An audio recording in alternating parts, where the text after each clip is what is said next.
Hey, welcome to Socialism for All. This is S4A Livestream number 54, being recorded on October 19, 2022.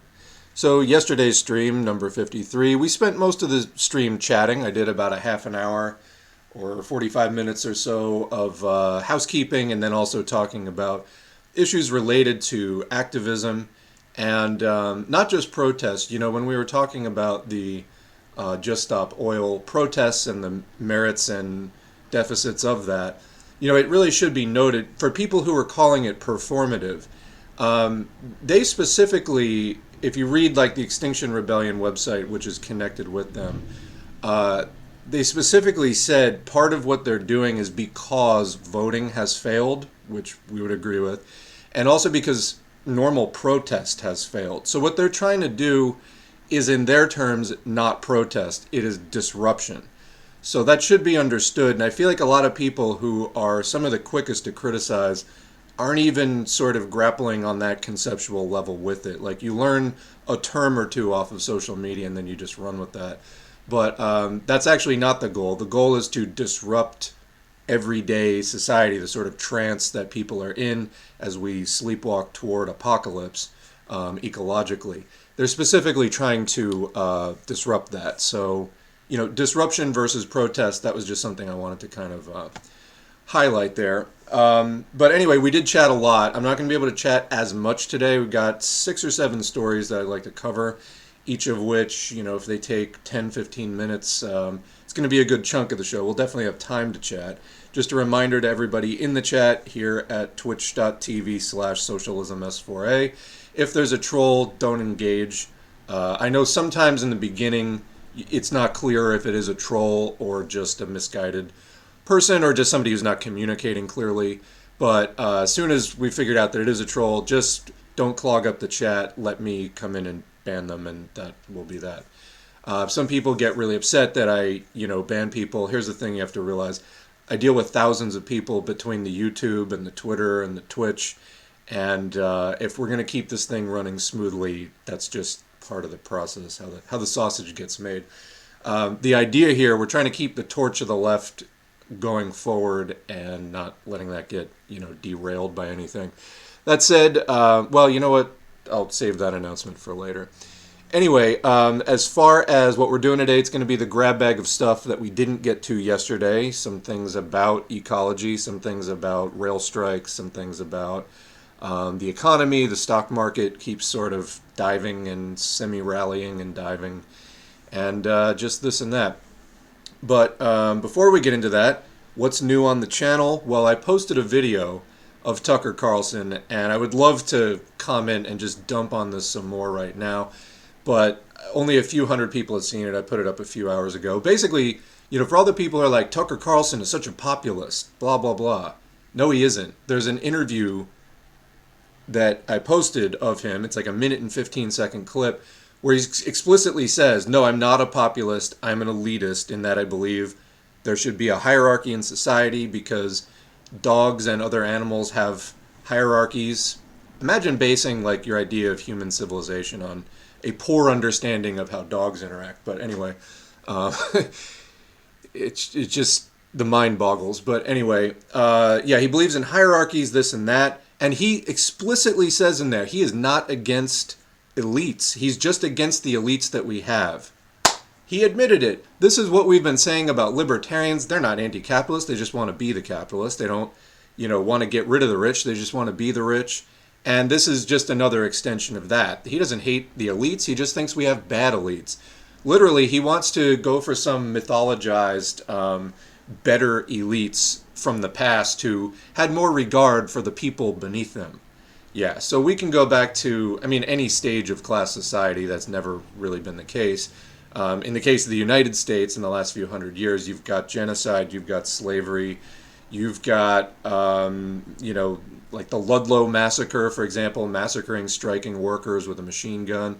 You've got Hoovervilles in the 1930s. You've got all the shit that, well, so according to Tucker, what's happening today, these are the elites who don't know what they're doing. And we just need better elites. So he's not for popular government. In fact, he says flat out that he thinks that populism is a sign basically of the apocalypse, of that your system is about to crash. That's his words. And that when you see a populist uprising, you need to, you, meaning the people running the system, the elites, need to step back and go, how did this happen? What did I do to let this happen? And he's real serious about that. He's like, you need to stop. Very forceful the way that he says that. And so that's his whole thing, is like, he hates the current elites because he thinks that they are to blame for capitalism being on the rocks. And of course, you know, in come the fascists to save the day when capitalism's in crisis. This is just fucking standard textbook right-wing faux populism, pseudo-populism, what the Republican Party did with the Tea Party after Bush and Cheney. Basically, you just open the door on everything, the domestic police state, international, just invading multiple countries at the same time, kicking the door wide open to all this stuff. And then they have to revert to this fake populism. Fake populism of the rich, fake socialism of the rich. It's fascism. And it's revolutionary in appearance or in its rhetoric, in the way it sounds. But it's counter-revolutionary in content. It's pro-elitist even when it's talking about populism. So make no mistake, Tucker Carlson's entire purpose there is to get into the populist movement to destroy it. He sees it as a warning sign. So if you're following him looking for some kind of populist uprising, he is literally trying to, well, it's horseshoeification, as we told you. People start going to the left, and then the capitalists steer you back into the status quo. That is expressly what he stated he is doing. Read the interview, or listen to the interview. That you can also read it, it's on the screen. Look at the comments, look at the pinned post. People seem to be getting this now. And the next time somebody suggests to you this, left-right unity, Tucker Carlson, Jimmy Dore, populism garbage, literally just post that video. There's no other need for a fucking reply at this point, because they admitted it just outright. They described it as clearly as any socialist has ever described it in criticism. He's copping to it. So anyway, that, and also Joe Biden. Joe Biden, if you vote Democrat, will give you a little bit of human rights as a treat. So this is really something else. Biden basically, if the Democrats win in November, then he will codify Roe. Here's the thing about that, is we've heard this song before. This is back in, we were just talking yesterday about the uselessness of the Democratic Party, the need to dem-exit, and the various left groups and unions and organizations come together, make a left coalition that leaves the Democrats behind and in fact fights the Democrats. So back to the Bush-Cheney years of extreme reaction that really kind of blew everybody away at the time. It was like Reagan on steroids, even worse, War on Terror, Patriot Act, all that shit. That really shocked a lot of people at the time. And then so Obama comes in as the fake progressive, although not everybody realized he was fake at the time. And so in 2007, while he was running, he promised Planned Parenthood that the first thing he would do as president would be to sign the Freedom of Choice Act, which effectively codifies Roe v. Wade. But now, this is, I believe, 2009 or 2010, he said that the bill was not my highest legislative priority. Well, which is it? The first thing that you would do? But he said this too, that, he would bring all the troops home from Iraq and you can take that to the bank. It's a load of utter horseshit. They promised the world during the primaries, and then, as soon as you're actually up there against the Republicans, it's like everything goes out the window. Almost like, gee, they do this over and over again. Could it be on purpose? So when Joe Biden says, vote for me, I'll codify Roe v. Wade, what are the odds that he's just going to have, amnesia about this? Remember that he was running with the public option on his website. He didn't really talk about it much or promote it during the 2020 presidential campaign, but it was on his website that he was for a public option. Medicare for all who want it, etc. Well, has that even been lobbied for a single time by him? Has it even been mentioned a single time? So when will you get it? When will you learn that the Democrats do not give a single fuck about you? They're not anti-fascist. They are fascist collaborators. And I don't have a visual, but fucking CPUSA, Joe Sims, and it's not just Joe Sims. I mean, obviously it is Joe Sims, but CPUSA has a long line of highly revisionist, dem-tailing leadership. But they're back out there today again on social media with hashtag vote against fascism. And just, you know, is it possible to vote for a socialist party to vote against fascism?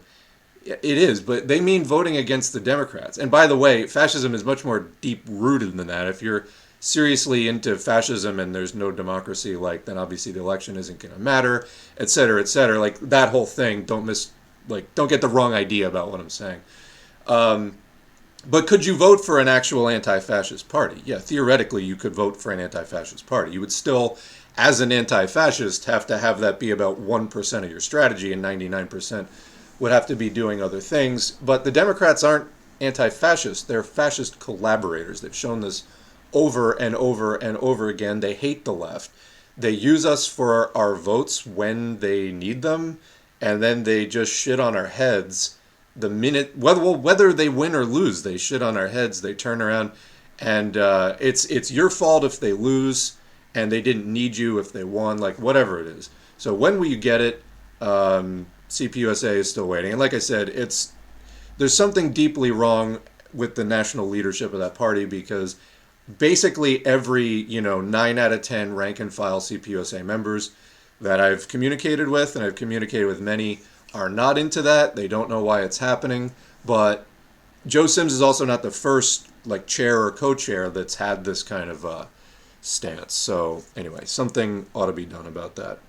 But anyway, let's get into today's content. I will start with reading out what we intend to cover specifically. So the rail workers in the U.S., that there's been the question of a looming strike. There's an update on that story. We're also going to talk about the billion crabs who have disappeared. We were talking about animal die-offs and things like that. So there's a billion crabs missing. We're going to talk about that story and why it is tied to climate change. But it's also tied with overfishing. So it's both natural and human activity. Spoiler alert, basically, because of climate change, there will be more years, longer periods with less ice. Less ice means more accessibility for boats to get up there and then over-harvest the crabs. But then there's also natural factors like the warming of the oceans means less cold water for the crabs to develop in. Anyway, we'll get into the details then. Probably a story about the looming food shortage. Now, Prolecult, Prolekult, many people just say Prolecult, did a video about famine and capitalism. I highly recommend that. We shared it on the community post a while ago. But anyway, another story just touching on the looming food shortage that's facing 345 million people around the world. Going to try to cover also a story on the LaRouche network and Russia. So again, not to overhype the whole LaRouche thing, but now that we've basically pinned down the Patsaw, Caleb Maupin, Infracell, Jackson Hinkle, now Jimmy Dore, working with Hinkle and attending the Schiller Institute conference. Schiller Institute is a LaRouche think tank. Now that we've basically pinned down a lot of the garbage that has been calling itself socialist, communist, Marxist, Marxist-Leninist, that isn't, as LaRoucheism, well, let's read, especially as it ties into the war in Russia, Ukraine, and what's the overlap, etc. there. Of course, the position here is revolutionary defeatism, so not picking a side in imperialist struggles, but struggling against the imperialists. Then 3 stories about the housing market, stock market, and looming recession. So that's kind of what's on the agenda for today. Before we get into any of that, let's go ahead and check in with the chat and catch the comments that are already showing up in the feed. So some people on company time, stealing some time, listening to the stream. Welcome all. Especially the new people. I mean, there's hundreds of people that come aboard as followers, subscribers every month. I may not have interacted with all of you yet, but I'm glad that you found the channel. Quick question, what are your thoughts on Hoxha and the Sino-Albanian split? I'm asking because I noticed that you have an American Party of Labor reading list on your channel, which is a party that, yeah, they're Hoxhaist, and they're in bed with the International Conference of Marxist-Leninist Parties and Organizations, which is also a mostly Hoxhaist organization, and Enver Hoxha, of course, former leader of Albania. So, I mean, don't read too much into that. I like reading lists. I like understanding what are the different perspectives of sort of different factions within the overall communist history. I want to share that with the audience. I think that the more everybody understands about that stuff, the better. So, I do like a lot of Hoja's writings. I mean, he's known as being sort of the ultimate ML purist and sort of sticking to like everything after Stalin was not good. So, we've covered a little bit of this before. After Stalin, the USSR under Khrushchev did de-Stalinization. Mao had a big problem with that. And there was the Sino-Soviet split, the split between China and the USSR, which got pretty heated. And Hoja at first sided with China and Mao because they were against the things that the USSR was doing that Hoja didn't like. And then later, Hoja also turned on Mao in the later 60s into, on from there. And so then Albanian and Chinese relations worsened. I mean, I'm not saying, like, I wouldn't say I would have a strong opinion on that at this point, in as far as I'm trying to preach something major about it. But I do like reading lists. I like understanding the different syllabi that different parties put out there for their members to read, and I would like to encourage people to do more reading of the primary theory and history sources. So that's primarily why that's up there. I'm not specifically a Hojist or anything like that. Well, what we're trying to do here at S4A is Marxist unity, roughly speaking.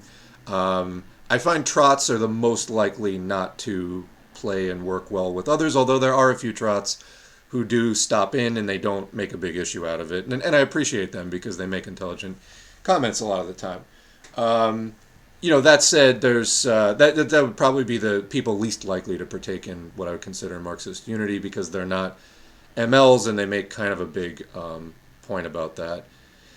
So I mean that's pretty much what we're doing. I lean Marxist-Leninist. Hoja was Marxist-Leninist. Some people say that he diverged from it by not adapting to later conditions and sort of was trying to live in the 30s and 40s or something, and not update the theory.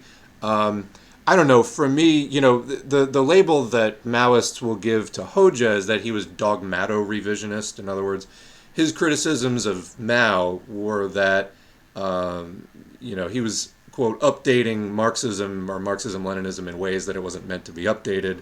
And they're like, you're being overly dogmatic and stuck in the past. To me, I'm not sure that revision... I mean, I get the concept that it's revisionist in that Marxism is meant to be adapted to current conditions, and if you don't do that, then you're revising one of the basic tenets of Marxism. To me, there's just something... I don't know. I feel like there's a better word for that somewhere, though I haven't found it yet. But anyway, I don't have anything I'm trying to preach on that is the bottom line. All right. Somebody else says, I'm having a mental day, getting triggered all over the place. I should probably just chill, but I have a half hour left at work.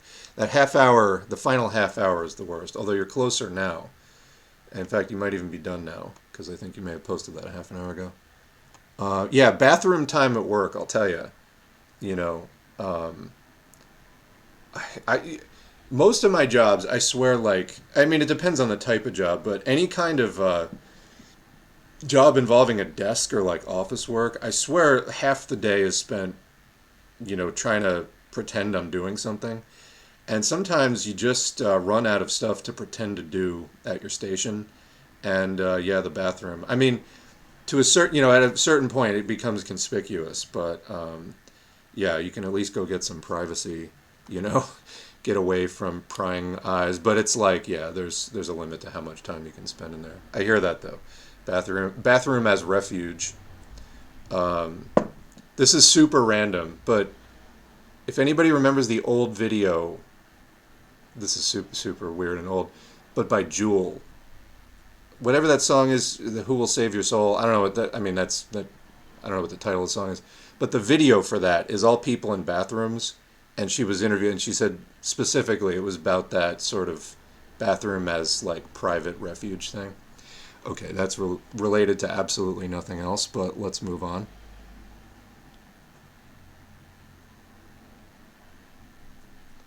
Somebody's baking some edibles. All right.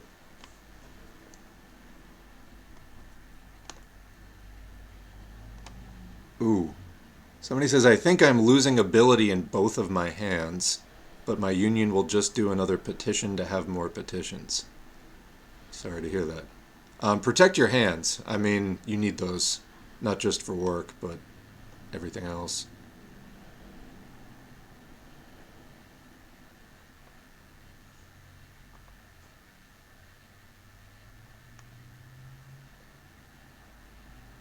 Yes, I did finally watch that video, the For Bread protocol video I just mentioned. I did finally watch that. Oh, yeah. So somebody says, I am so sad that the U.S. wants to invade Haiti. If only Cuba and the CPH could work together to overthrow the bourgeois government. Haiti needs to be liberated from the imperialists that have held her down for so long. Yes. I've been catching stories on that, and I have not gotten all the details. But yeah, my understanding is the USA and Mexico are working together to, like, quote, fight corruption in Haiti or something. And just give it a rest. I mean, obviously, that's cut it out, guys. No, I'm exhausted. Like, I've spent hours and hours like putting news stories together for the stream and everything, and it's like every time you think you're sort of caught up, there's something else, and it's like, oh, the U.S. is trying to invade Haiti now again. The U.S. has been fucking with Haiti for like the longest time. I remember under Bill Clinton, major shit going down. Like, this is going back over 20 years, so yeah. Yeah, so speaking of the whole CPU USA and the Dems, when your Communist Party, quote unquote, is leadership is to the right of the Green Party, they need to take a hard look in the mirror. Yeah, absolutely. Say what you want about the Greens, and there's plenty to criticize. They're probably more likely to take a firmer stance on breaking with the Dems, which, again, I think is preliminary to like doing most other effective work at this point. I find the hater. Oh yeah, I exhausted most of that yesterday. Health Revolt. So I'm gonna leave that one alone. Good comment, but yes. I'm surprised Jimmy Dore joined the Schiller Institute because Jimmy Dore used to talk about how Biden is in bed with China and a puppet of Xi. So Jimmy Dore, I think, will say anything for money. Yeah, he jumps on the next, whatever he thinks is going to be the next big thing. He is a complete opportunist. Like, I think he's motivated entirely by petty concerns, money, ego, and on the ego, it's specifically like trying to show up TYT and Cenk Uygur, like, oh, I'm bigger than you. That's like so much of it, and he's come back to that theme over and over again. Jimmy Dore stands for fucking nothing, absolutely, and he has made comments repeatedly where he sort of winks at the camera. It's supposed to be a joke, but it's obviously true. That, if somebody offered him the right amount of money, he would sell out for sure. Well, clearly he has. In fact, just as sort of, I'm not sure if I have the, oh yeah, here it is.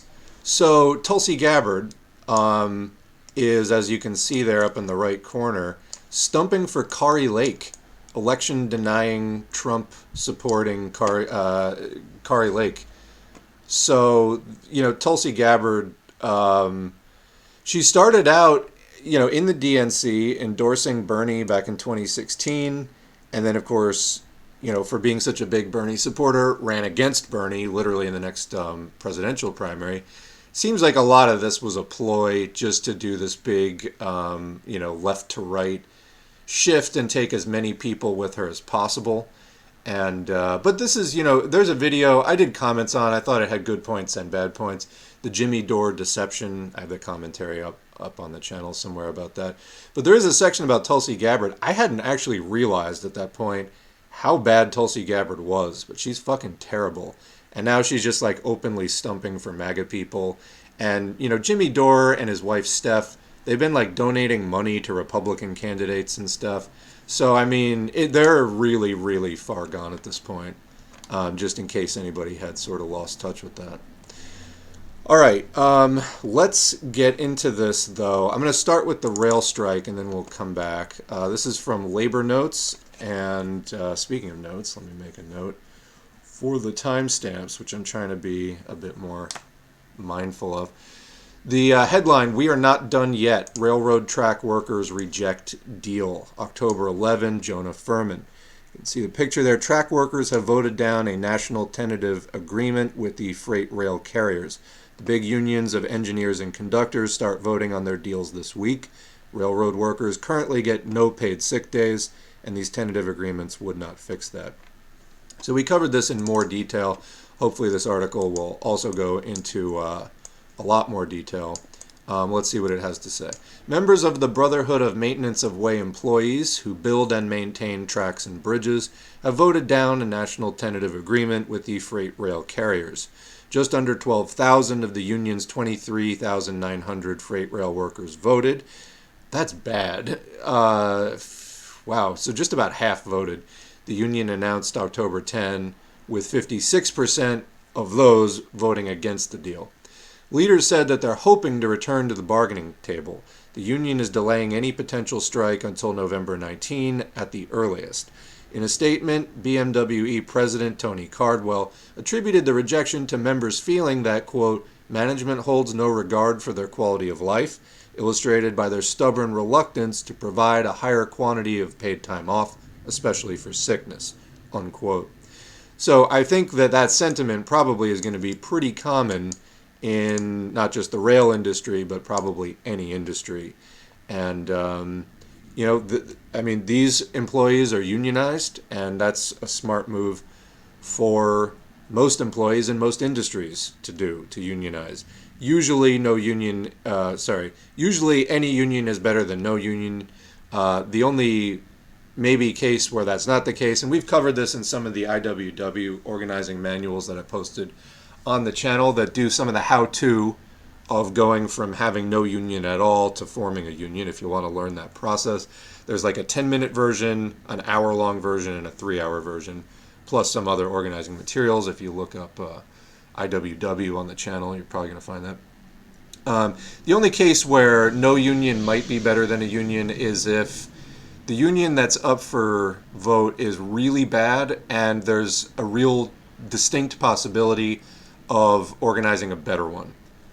So, because it can be hard to get rid of a union, if you have a bad union, you might get stuck with it for a long time, and they might be very discouraging of building power on the shop floor by the workers. So, anyway, railroad is a hard word to say when you're speaking quickly. Let me just say, when I was doing, I forget what it was. I think it was the Eugene Debs thing. Debs was originally, a co-founder of the IWW, speaking of the IWW, but he came out of rail unions.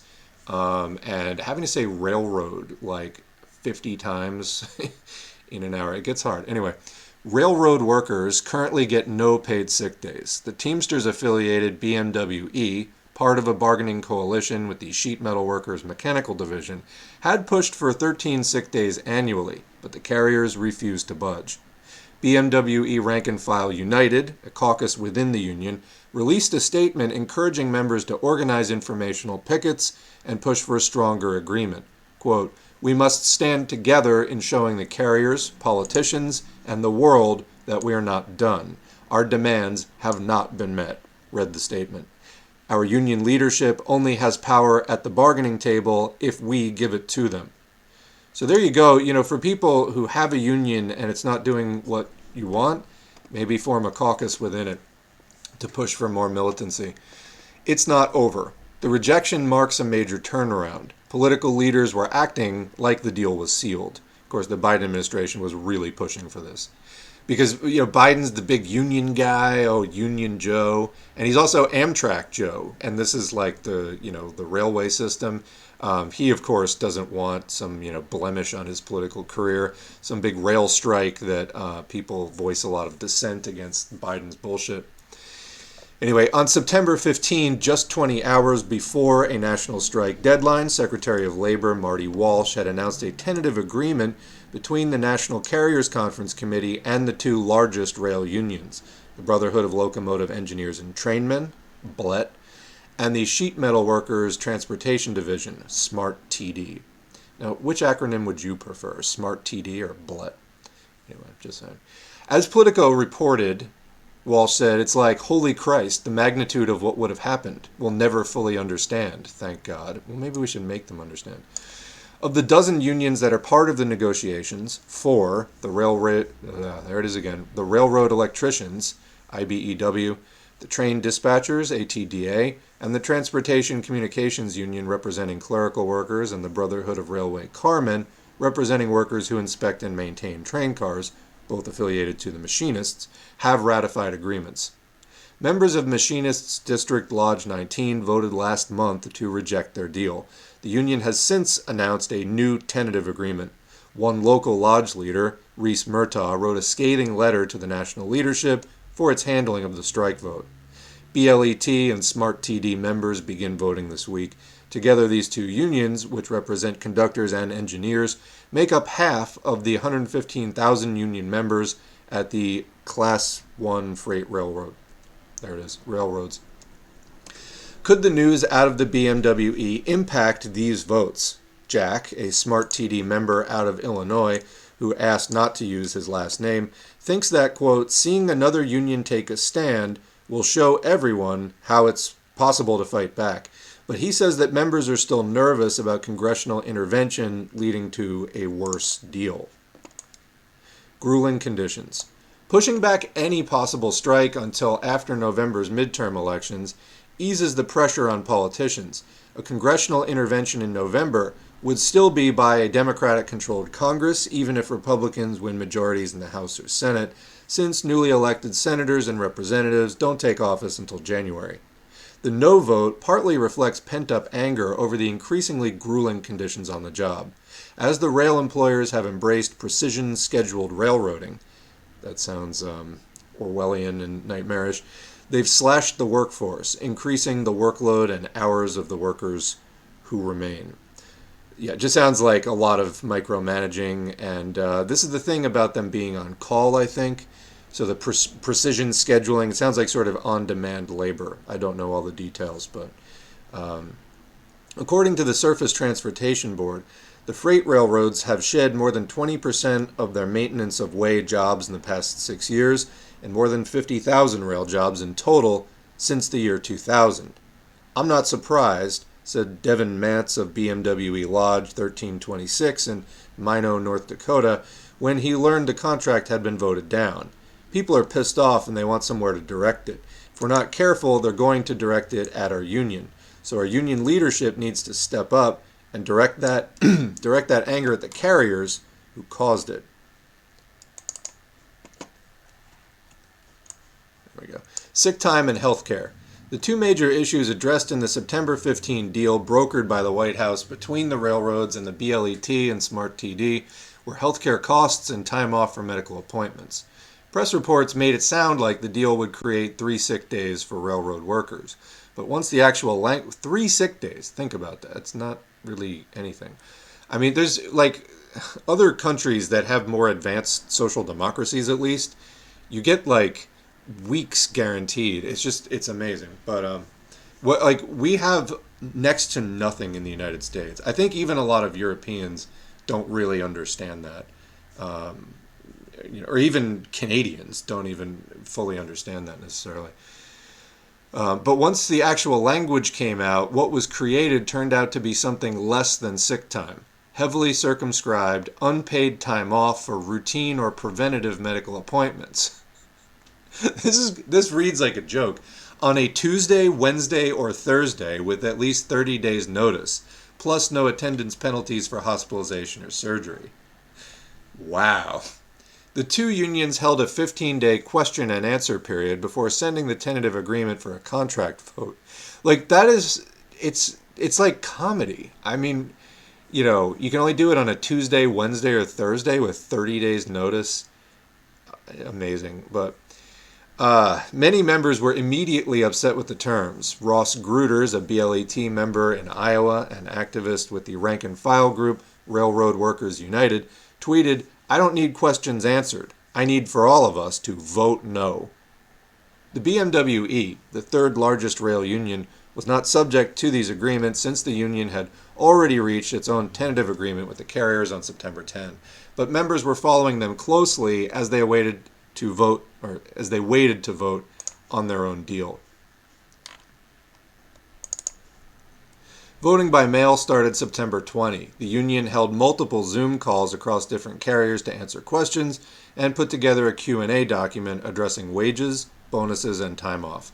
The BMWE's tentative agreement largely tracked with recommendations made by a presidential emergency board in August, including 22% wage increases over the life of the agreement, extending retroactively to 2020 and running through the end of 2024, and adding one additional paid day off per year, but no sick time.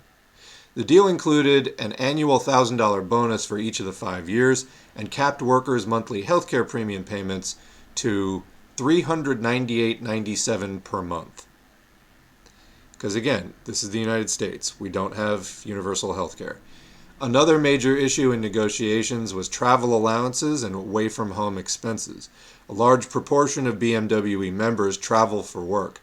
Beyond offsetting travel costs, these allowances are an important source of income. The national deal set basic standards, but left specific details to be worked out carrier by carrier. Those side agreements weren't all available at the start of voting, which may have contributed to the no vote. Some members felt that they were voting blind, though by the end of the ratification period, each carrier side deal had been released to the membership. Last screen here. Info pickets. Rail workers, including BMWE members, organized grassroots informational pickets in September at freight terminals across the country the week after the first strike deadline came and went. In Chicago, St. Louis, Kansas, North Dakota, Idaho, Oregon, and West Virginia, workers stood with handmade signs that read, "We demand more, and we're not done yet." Looks like they were right. Well, more power to them. Let's check in with the chat here.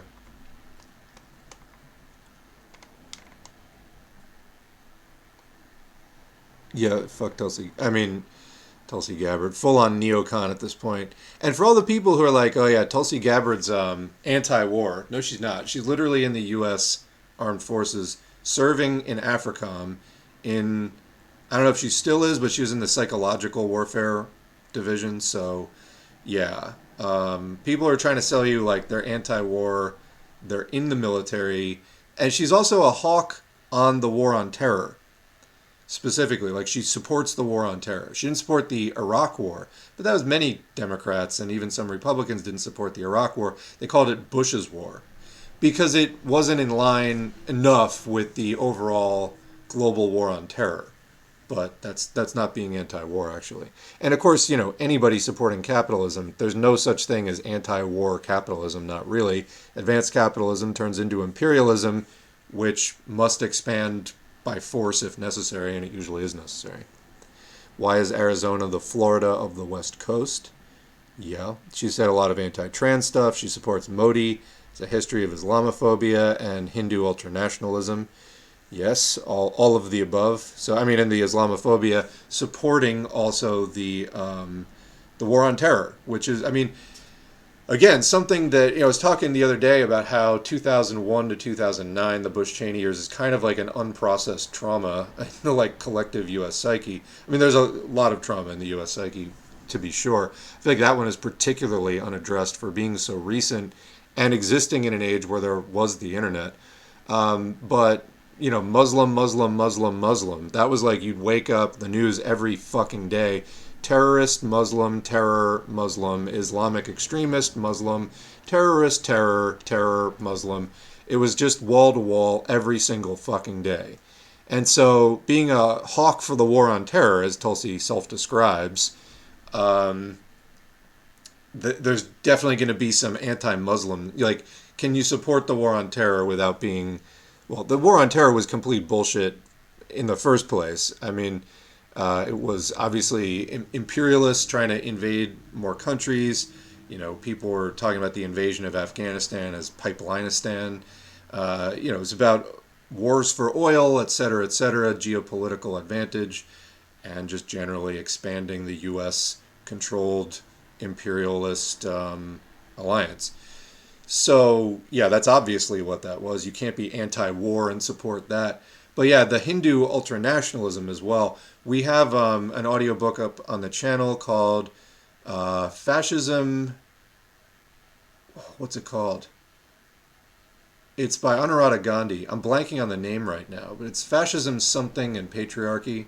Anyway, it's about the beginning of the Hindutva movement, which is that Hindu ultranationalism, fascism, and part of that is anti-Muslim. So yeah, she's seems to be part of that. Railway. Somebody's suggesting railway might be easier to say. Yeah, it might be. I think it's the L and the R, like right after. You get an R, an L, and an R. Railroad. Whatever. Anyway, especially with COVID, yeah, you get 3 days off, right? And yeah, technically, most people get none. So like 3 is technically a step up, but it's still, it doesn't actually work anyway. It's like, yeah, I mean, just using like an eyedropper to like drain a lake. It's like, yeah, it's I guess better than nothing, but it's still not going to work. The lack of sick days is one of many reasons why COVID-19 spread so far in the U.S. Yeah, it's also a huge issue in the food service industry generally. There's no paid sick days. Food service tends to be very low paid. And of course, food service industry, that's a sticky floor job. That's not something that can be outsourced. It's going to stay around forever because you can't like outsource food preparation. So yeah, people working all the time. I mean, there was somebody in here in the chat that was talking about they were working as a cook sick with COVID.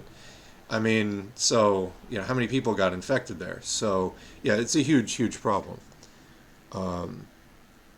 And even if you're allowed to take sick days, if they're not paid, you might not be able to afford to take them because the jobs are so low paying that you probably have no savings at all. More Perfect Union needs to stop promoting Democrats. Well, everybody needs to stop promoting Democrats. Unfortunately, More Perfect Union, I think, is tied to Bernie Sanders, who technically isn't a Democrat. Like, I really want to, really emphasize technically because functionally he is, although technically he's not.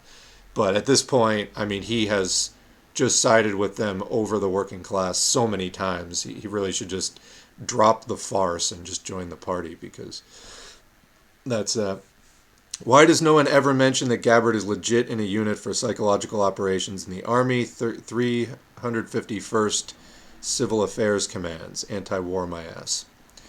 Absolutely, my friend. So, let us move on now at 42:26. On to our next story. Let's get into the crabs. And, we have to start, I guess, with a little bit of crab humor. First of all, know your crab gang signs. I still can't fit it on the screen. I really wish this thing would just auto resize. All right. It's a little bit of, on social media, we do timeline cleanses. Anyway, know your crabs. Why do I have 3 crab-related jokes? But this one also. Your child searched restricted topics, which in this case was teaching crabs how to read. All right, let's get into what's going on with the crabs. And this ties in with our study, or, as much as we can get into it in a live stream, but our discussion at least, of ecocide and environmental collapse, climate change, and the need to promote some sense of urgency about this. So this is from @unpop_science. And the thread is what killed the crabs. The official story you may have seen headlines about is something like 1 billion snow crabs disappeared. If that sounds fishy to you, keep reading. Let's dive into the ecology, oceanography, and geopolitical history of the Bering Sea. A science thread on crabs, corruption, and collapse. You can see some of the headlines. 1 billion crabs go missing, causing cancellation of Alaskan snow crab season. Alaska snow crab season canceled as officials investigate disappearance of an estimated 1 billion crabs. So to begin, let's differentiate the 2 major commercially exploited and now crashed populations of crab in the Bering Sea, the snow and the king. Their behavior and life histories are very different. So are their collapses. Let's start by recounting the recent one, the snow crab. So you can see there some graphs of male and female red king crab and snow crab population, and you can see sharp drops there in the populations. As sea ice forms in winter, salt is expelled and cold, dense water sinks to the floor of the Bering continental shelf, forming what marine ecologists call the cold pool. Okay, like as we know, hot air rises. Well, the same thing is true with warmer water. It will sink, or sorry, I'm looking at cold and saying sink. The warmer water rises, the colder water sinks. So cold, dense water sinks to the floor of the Bering continental shelf, forming this cold pool. So it's in this cold pool that young snow crabs grow up with abundant food in water that is too cold for many of the predators that would eat them. So it's kind of a safe space for them to grow up and just, thrive when they're young and relatively defenseless, because the cold water is keeping those predators out. But if there's less cold water, guess what? Then that safe space is much smaller. As the planet has heated, the shrinking cold pool has put snow crabs' backs against the wall, where once safe, juvenile crabs can be caught by predators like cod penetrating the warmer water. Evidence shows that the young crabs have followed the pool north. So they're trying to follow this cold pool because they know that, obviously instinctively, they're not down there with reading glasses performing studies. They know instinctively that they're safe there. So they're following the cold pool because that's where they're not getting eaten.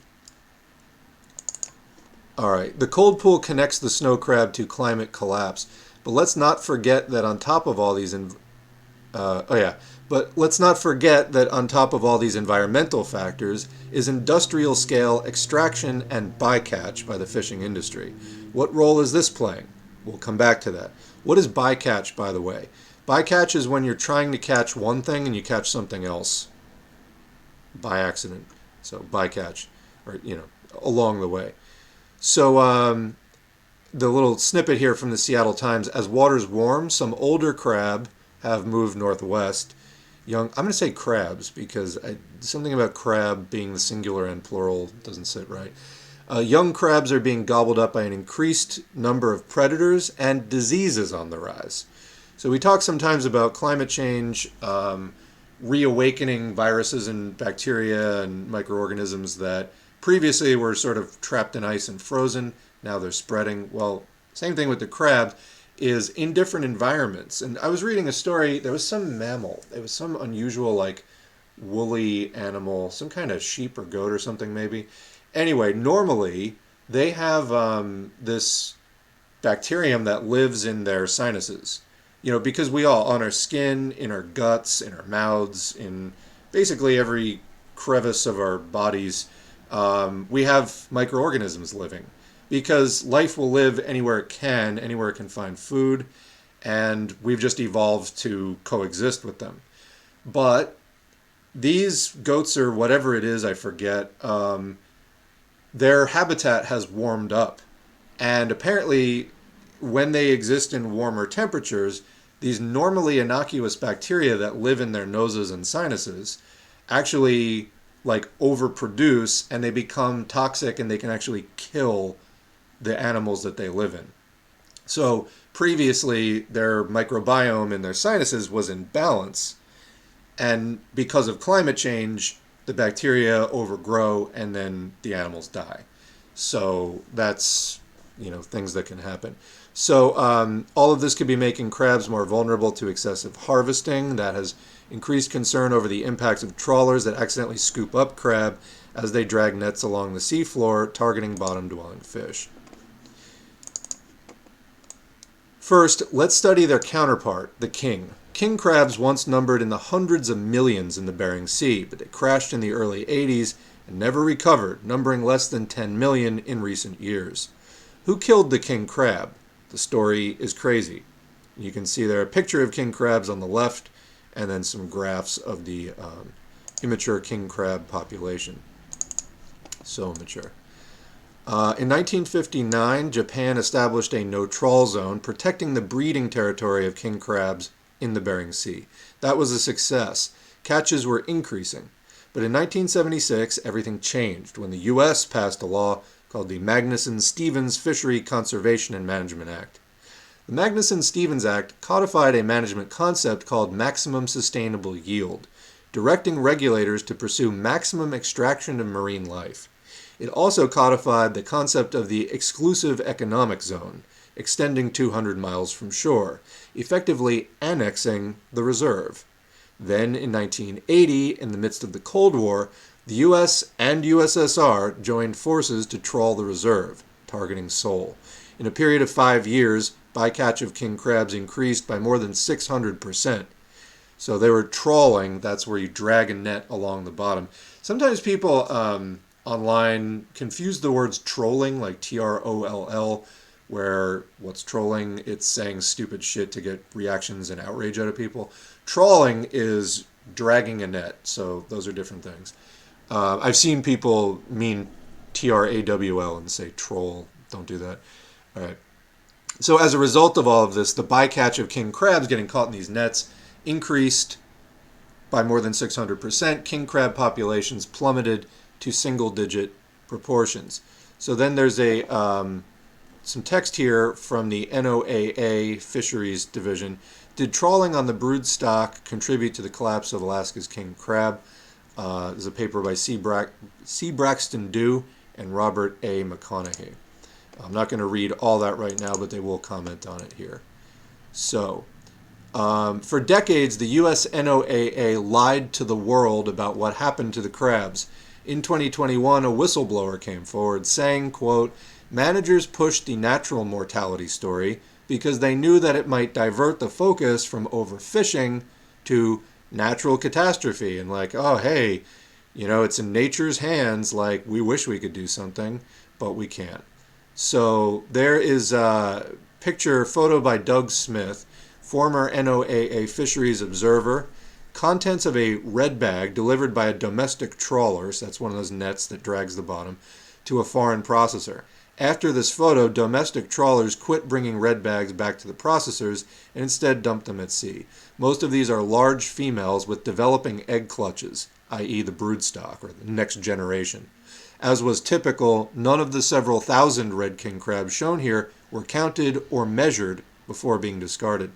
The scene depicted here suggests how quickly the reproductive capacity of Bristol Bay red king crab might have been eroded. Yet the model used by NOAA Fisheries deceptively included such losses as natural mortality rather than fishing-related mortality. So they're covering up the role of the fishing industry in this. These words from the director of Peer.org, I guess that's peer.org, the government employee transparency group who published the whistleblower testimony, should be considered in the context of the more recent snow crab collapse, described by NOAA and echoed by media as a mysterious natural phenomenon. This is like COVID, mild and mysterious. Quote, for decades, NOAA has pretended that the red king crab collapse was caused by mysterious, unidentified natural causes rather than by its own mismanagement, stated Pacific Peer Director Jeff Ruch, noting that President Biden has directed agencies to improve the integrity of their scientific work. Quote, how NOAA Fisheries responds to this complaint will indicate whether the agency will finally be honest and admit what it did and is still doing. Many have linked the snow crab collapse to climatic contraction of the sea ice, but it doesn't seem that warm water alone killed the crabs. Was it all predators, disease, or is it possible that the role of the fishing industry has been downplayed yet again? So we can see there a chart of Bering Sea ice extent, October to June, and then measured on April 1st, and you can see the changes. So it's going a little too slowly. All right, so you can see there 2013 to 2019. What do you see? Okay, I see a lot less ice. That's what I see. Geotransmitter data compiled by Global Fish Watch indicate fishing vessels took advantage of the contracting sea ice. On the left is winter and spring fishing in 2013, a more normal ice year. On the right is the same season in 2020 during the sea ice lows. This is from globalfishingwatch.org. When we dig further into the vessel logs, a striking pattern emerges. Scores of ships, trawling for hundreds of hours, cross the northern reaches of the eastern Bering Sea floor during critical breeding months in areas where snow crabs once could take shelter beneath the ice.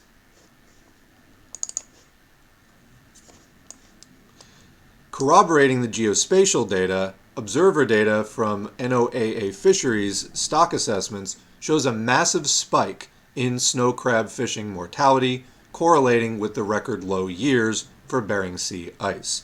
So you can see the graphs there. Clearly there's a decline through the really early 90s that stays there up into the 20 teens. Then it starts going up, it goes down, then it goes way up. And then the estimated death toll of crab discarded by fishing fleets. So NOAA assures us that trawl bycatch is a small contributor to total crab mortality, but observer data often underestimate collateral deaths. Trawl bycatch is just one expression of increased fishing impact. And recall, they said the same thing about the king crab. So credibility is an issue here. There's a history of lying in this exact same way. Like in the 80s, a once protected habitat was exposed to fishing, and in a few years, populations collapsed. Can we chalk the crab calamity up to climate, or are we letting fishing off the hook? Did the fishing industry exploit climate change to raid the snow crab ice refuge?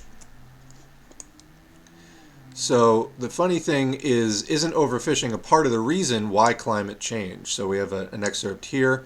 By the 1990s, biomass and cycling rates had been reduced by nearly half, suggesting that the biogeochemical impact of fisheries has been comparable to that of anthropogenic climate change. So anthropogenic climate change is human-caused climate change.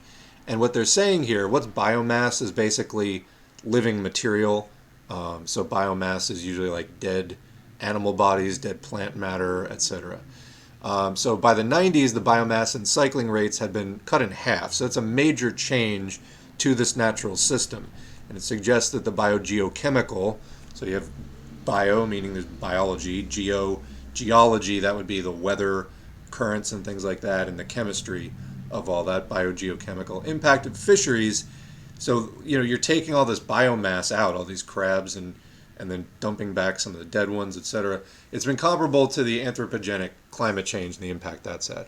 Our results highlight the importance of developing a better mechanistic understanding of how fish alter ocean biogeochemistry. Well, please be sure to do that while there is some life left in the ocean. Another corroborating piece of anecdotal evidence, and again, anecdotal evidence is different from, more systematically, it's just a piece of evidence. It may or may not be significant.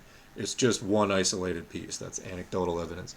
As a viewer of the deadliest catch, I believe that the last few years that the fleet had to go further and further north to colder waters to get their catch, to me a direct impact from the climate emergency. So there you go. Climate change being caused through the air, which is changing the area where the crabs can live. It's also reducing the ice, which lets the fishing boats go further north to places that would have been harder to reach.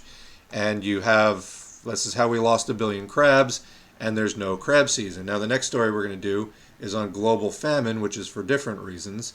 But, people eat crabs, so this is disrupting, seafood that basically people eat, and it's only going to contribute in that regard. All right. What do we got in the chat? My council is run by the Taximan Alliance for Green Socialism. Can you expand on that? Because I've never heard of that before. Taximan Alliance for Green Socialism. It's a new one on me, but sounds interesting. Where were we? Crab Gang.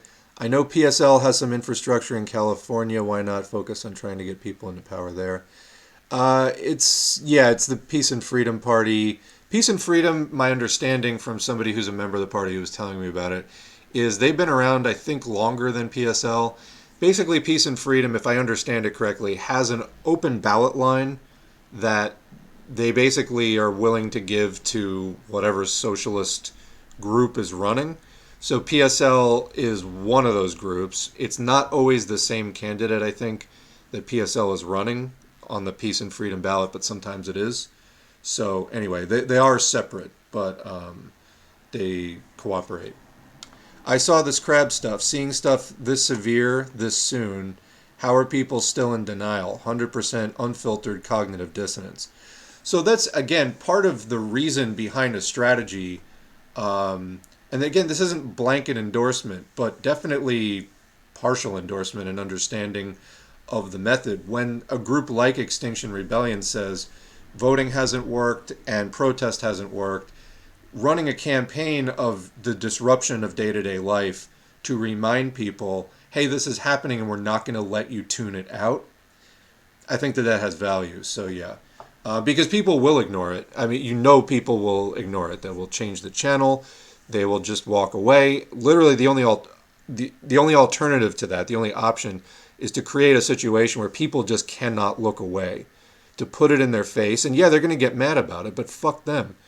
Because, which is worse, the like minor vandalism of people trying to draw attention in daily life in a quote non-political space to the imminent extinction of like huge amounts of life forms, or the actual violence that's being done by the systems causing climate change. Let's try to keep this in perspective here. How will the butter churners survive? I know. Well, it is a bit more serious than that, but I hear you. Crab State University, crab. There is a crab. There's a crab icon there. Crab emoji. We have to have a Marxist crab emote. I'm fine with that, honestly. I'm good with a Marxist crab emoji. We'll look into that. I'll put it on the research list. Contributions are welcome as well. Fishermen always be trolling. Domestic trolling. King crabs holding us down with their reproductive capacity. Sounds to me like China is overfishing. China has been caught fishing in places they were not allowed to be and were fired upon near South America. I have heard that story. Then, by the way, the painting didn't even get touched. There's glass, yes, for all the people who want to freak out. Also, is there any room for art in a completely devastated, climate collapsed world? No. If you're really upset about art, there's definitely better targets for your outrage than some activists who threw some soup on the fucking protective glass. Like, the painting itself wasn't even damaged, but the painting will be damaged by fucking climate change because it'll cause all of civilization to collapse. Anyway. I've heard the stories too about China. I don't know, like I haven't been able to evaluate those critically. I've seen those stories though.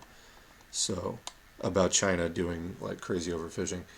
So, this is the situation that we got going. All right, I did want to mention that, but let's go on now to the next story, which is going to be, touching on the famine situation. So, it's like, this is the news, the famine situation. It's dire news. Anyway, this is from the UN. I want to say this, I'm not sure what the source was on this, but UN, record 345 million people, quote, marching to the brink of starvation. This is filed under Ukraine and global fallout. A new UN report on hunger shows that the number of acutely hungry worldwide is increasing as fuel and food prices soar. The war in Ukraine has intensified the crisis. And down there, the UN has rung the alarm over an increase in the number of acutely hungry worldwide. Of course, capitalism will literally throw away food to keep prices high, but tell me more. A top UN official said on Wednesday that a record 345 million people were now acutely hungry amid soaring fuel and food prices. So, I mean, this is everywhere. The inflation is spreading across the entire world. I mean, and it's showing up in just about everywhere. Like, randomly, I saw a story on IKEA, which is like known as a cheap furniture company. Their prices went up 80% this year alone. I mean, it's reaching into literally every corner. I mean, you go grocery shopping now. I mean, you're spending an insane amount of money on groceries, and it's way more than even last year. So yeah, this is very real. And then if you're in a very underdeveloped place, this can be a really severe problem. David Beasley, head of the UN World Food Program, said that a, quote, record 345 million acutely hungry people are marching to the brink of starvation. This represented a 24% increase from 276 million people at the start of 2022. In early 2020, before the COVID-19 pandemic, the figure was 135 million. So, I mean, we've nearly tripled the amount of people who are acutely hungry in 2 years. That is how much the system is not dealing with the problems in front of it. In total, between 702 million and 828 million people were affected by hunger in 2021, 46 million more than the previous year's average of 722 million. By the way, in the Twitch chat, in the YouTube after the fact, have you been affected by food insecurity and hunger? I definitely have. You know, I grew up without really being affected by that. Once I started living, as an adult and trying to subsist off of like jobs and stuff, I definitely experienced food insecurity kind of a regular basis for years. So this is not a thing that should be happening. Why do civilization if you can't even feed people? But again, they'll dump potatoes, they'll dump milk, they'll do all this stuff specifically to keep prices high. And I saw people freaking out again and activists dumping milk. Whether or not that's the best protest, that's not why we're experiencing hunger in the world. Again, if you want to get mad at somebody, get mad at the capitalist-controlled global food industry, not these activists trying to call attention to it. That's completely misguided, completely. And you're just feeding into the system by doing that. What did the UN say? Beasley spoke at a meeting for the release of the latest report on global hunger by the World Food Program and 4 other UN agencies. Quote, "There's a real danger it will climb even higher in the months ahead," Beasley said. Even more worrying is that when this group is broken down, a staggering 50 million people in 45 countries are just one step away from famine. According to the UN, issues with food supplies are particularly severe in Africa and the Middle East, i.e. people least responsible for running the global economy, but definitely the first who are going to be made victims of it. And let's, do out this trend. Where is this going to be next year? Where is this going to be 2 or 3 years from now? Nowhere good. Nowhere good. Start preparing now, and that means both trying to protect yourself, but also organizing around these issues, because it's got to be done. Why is world hunger intensifying? The UN report said that the challenges to ending hunger and malnutrition are growing due to uneven recovery following the COVID-19 pandemic, the consequences of climate change, and armed conflicts. The war in Ukraine has had severe repercussions regarding global food security, after supply chains were already under pressure due to the COVID-19 pandemic. Both Ukraine and Russia are major exporters of staple grains and sunflower oil. So this is, let's continue. Together, the two countries accounted for 1/3 of the world's wheat and barley exports and half of the world's sunflower oil exports. Russia and its ally Belarus are 2 of the largest exporters of potash, a key ingredient in fertilizer. So, they don't grow the most amount of these staple grains like wheat and barley overall. But as far as growing for export, that's the distinction you have to make. I saw some people trying to own the libs on this. No, it was actually correct because they were talking about for export. So be accurate in your criticisms. Beasley called for a political solution to allow wheat and grain from Ukraine, which he called the breadbasket of the world, to re-enter global markets. This is really good for nobody. Beasley also called for new funding for humanitarian groups to deal with, quote, skyrocketing levels of hunger, for governments to resist protectionist measures, and investments to aid the world's poorest countries. According to the official, if such measures had been implemented, quote, the war in Ukraine wouldn't be having such a disastrous global impact today. So we'll go over to the chat before we go on to the next story. That was the end of that. I would just like to point one thing out. The kind of politics that people are getting mixed up in increasingly, the fascist politics that people who just sort of became politically aware 6 months ago, and then everywhere you turn, there's 1,000 paths in the United States and Europe. There's 1,000 paths to fascism and maybe about 2 or 3 towards socialism. And so a lot of people are getting hooked on those horseshoe trails that lead back into the status quo. But remember shit like this, where every year another 125 million people get added to the list of being extremely food insecure. And meanwhile, the new prime minister of Italy is talking about sinking migrant boats from Africa because Italy doesn't want to share. Fuck you. Okay? People talk about, oh, how is that fascist? How is that fascist? Like, you're staring it straight in the face. Maloney, we've done videos on this. She's been a lifelong fascist. She's been involved with the Mussolini supporting party since age 15 and has been the head of its youth league and all this stuff. How is that fascist? How is that fascist? Well, this is how. When your whole thing is like, we need to make Fortress Europe, Fortress USA, which is a big push of all the right-wing populist, aka fascist parties, whether it's AFD or any of these parties, the anti-immigration stuff is a huge piece of it. It's like, oh no, there's global crisis, scarcity due to capitalism, and including the wars that capitalism is causing. But we're not going to share, fuck you, we'd rather sink your boat and watch you drown. How is that fascism? If you can't understand how that's fascism, please stay out of politics. We can help you understand how that is fascism, but you've got to acknowledge you don't know what the fuck you're talking about first. All right. So where were we in the chat here? In a world of Mad Max, pretty much everything looked like art. India gave the UN the middle finger and went back to growing their own seeds again, citing GMO seed cost. It was insane. Yeah, that was one of the things that they were... I remember in the 2000s there was like a lot of discussion about like the Terminator seeds.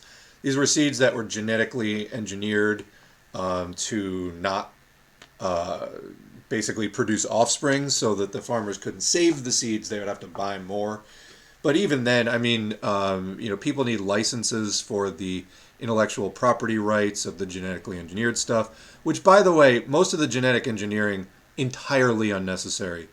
Our problem with hunger is not due to like we're not growing genetically engineered strains. It's because of inadequate sharing. It's because of artificial scarcity due to capitalism and sanctions and all of this stuff. There is enough food thrown out to feed the entire world comfortably, as is. And it would be even more so if there were, that was prioritized better. But we already have, conquered natural scarcity on that front. Everything else is just about keeping prices high and also starving countries into submission. So a lot of that stuff is unnecessary, and a lot of it's done to increase the amount of pesticides. Like a lot of the genetic engineering is done by pesticide companies so that the crops are more resistant to pesticide and you can dump more pesticide on them without killing the plant. So this is incredibly ecologically unfriendly, not to mention just sheer fucking lazy agricultural policy. There's other, more intensive, it involves some more planning, but can get comparable yields without doing so much of that stuff, which is oftentimes very devastating to the surrounding ecology that interacts with it, let alone, anybody potentially being exposed to it as far as workers and on down the line. I was watching a very interesting documentary about, was it Alzheimer's or Parkinson's, and agricultural workers' exposure to pesticides in, I think, Germany. Anyway, a lot of that is not needed. And then people will make, examples like, oh, what about the golden rice, where the rice is genetically engineered to have vitamin A in it? You can get all the vitamin A you need from, like, eating half a yam. I mean, people who are actually in danger of being vitamin A deficient, you're talking about, again, overall massive just starvation level almost. Like, getting adequate vitamin A is not the hardest thing. Again, it's not a lack of genetic engineering. It's artificial scarcity due to global food systems being controlled for profit. So anyway, where were we? Yeah, there's the ability to grow meat in labs. And again, you don't actually need meat to live. People live without meat for decades and decades. Even people who want to eat it, you don't need very much of it. Most people in the U.S. eat way, way, way too much meat. like way in excess of your actual dietary needs. You really do not. We've discussed this before. If you're getting enough calories, you're probably getting enough protein. You do have to make sure to eat a varied diet to get a range of amino acids. But yeah, if you're not eating the exact same thing at every meal, if you're getting enough calories, you're probably getting enough protein. So yeah, I mean, that said, people do eat way, way, way too much meat. Yeah, prices on things like milk and apples are going through the roof. Golden Arches meal used to be around $4. The same meal today is over 15. Um, I've skipped meals so that my kids can eat, so it's definitely had an effect on me. Yeah. I just skip most meals and eat stuff I can afford, but I am paid legally, by the way, below minimum wage, so that sucks. So this is really making me want to do cooking with S4A stuff because I will tell you, if you buy dried beans and dried grains, things like, well, there's a million different kinds of beans out there. You can buy them real cheap dried. You soak them, like soak them for at least 4 to 6 hours, or just easy thing is just put them in a bowl, put them in the fridge overnight. You soak them, the beans get rehydrated, and then you cook them. The easiest way to do it is in a pressure cooker. Make the investment in a pressure cooker for like $75 or something. Although with inflation, I don't know. But and then you can produce massive quantities of higher protein food, and then combine that with grains and add some vegetables and some sauces and spices, and you've got like a lot of pretty healthy, very cheap food. So for people skipping meals, there's definitely ways to eat for like, you know, to eat actually pretty healthy food that you make yourself for cheap, and to make up a big batch of it, especially if you don't have time.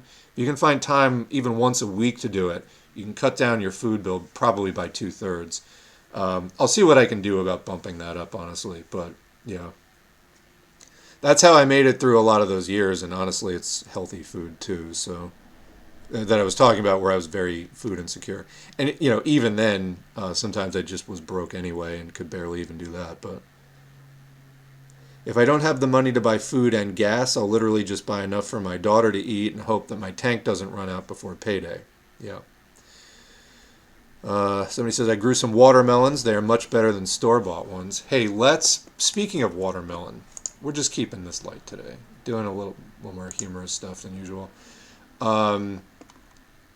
I saw something that made me laugh probably way too much. I'm calling it the catermelon. Why did they have to make it so big? Okay.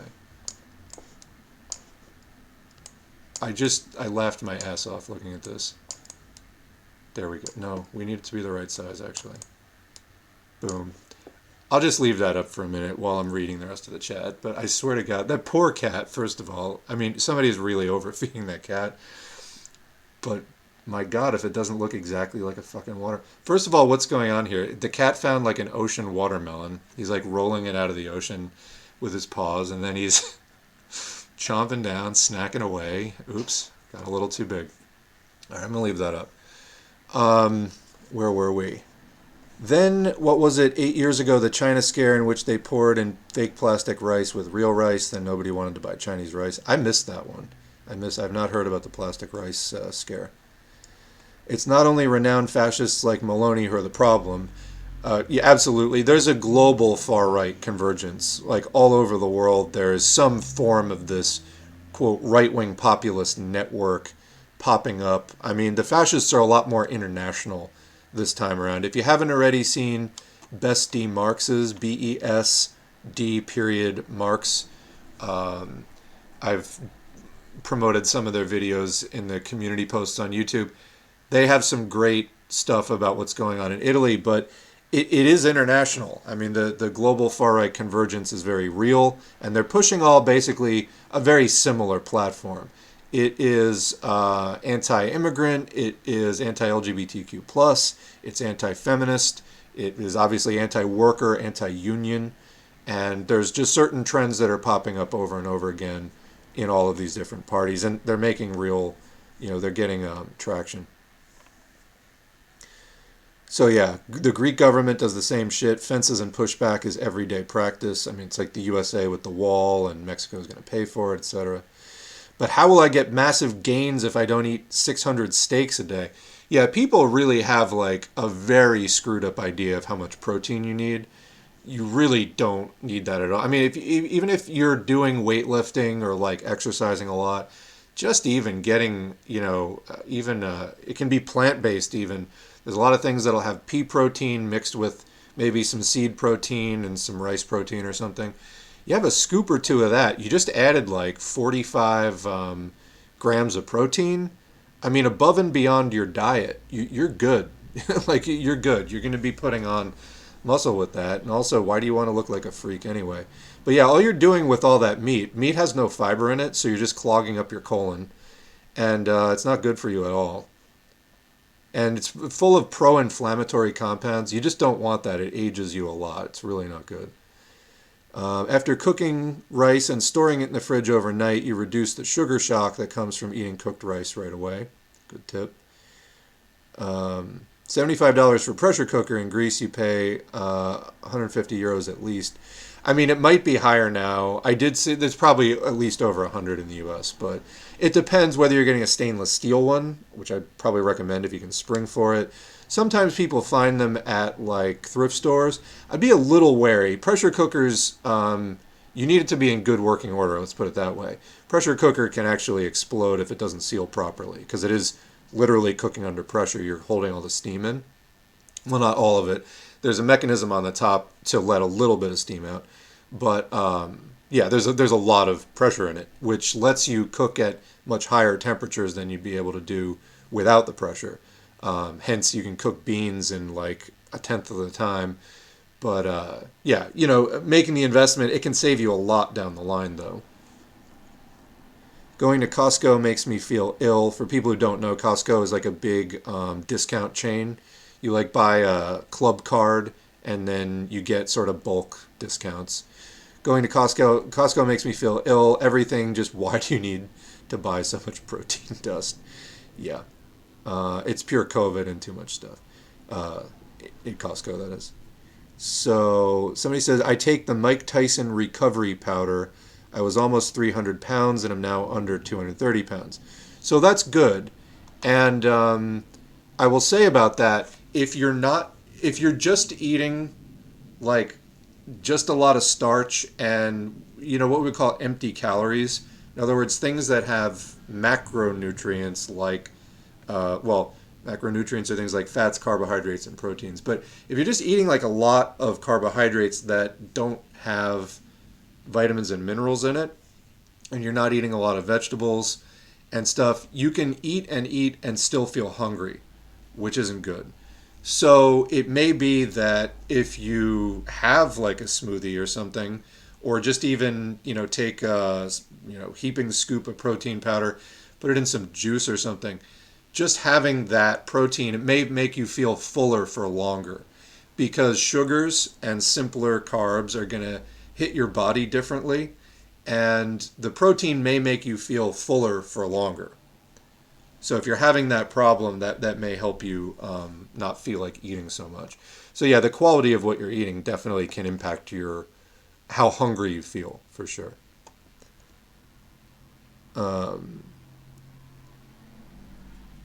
Yeah. Is a pressure cooker that much better for beans? I make huge batches of beans every 4 or 5 days and just boil them, but they don't come out very uniform. Some are still hard, while others burst open. Yes, pressure cookers are so much better.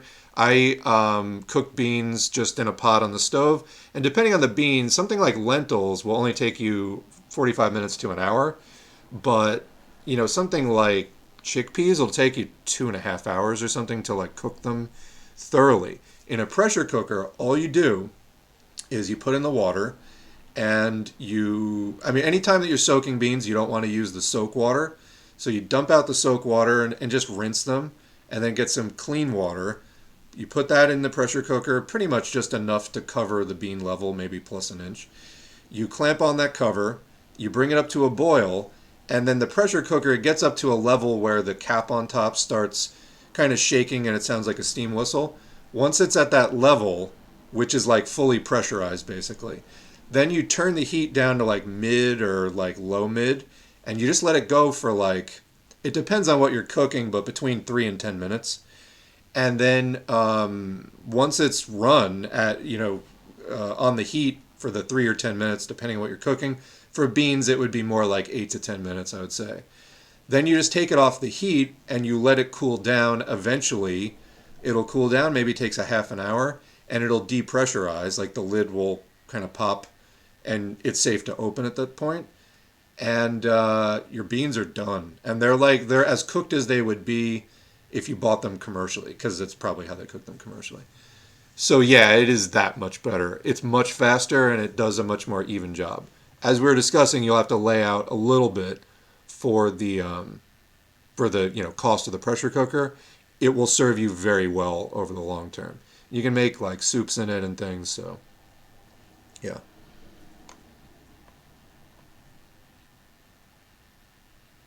In Greece, vegetables are getting as expensive as meat, and there's local production.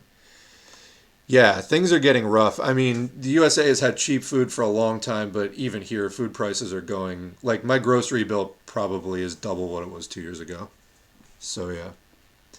All right, that was good discussion of food. I love food. As you know, we cover the health topics here a lot. I think it's really important stuff. I mean, you have to eat multiple times a day. It's vital for your physical existence. Speaking of taking a material approach, right?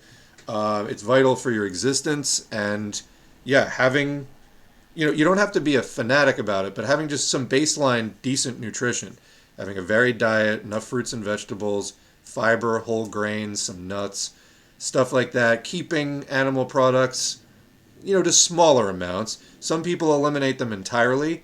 You may not want to do that, but you can probably at least, only have every other day. And when you do have, don't go crazy with it. Have a 4 ounce portion of meat.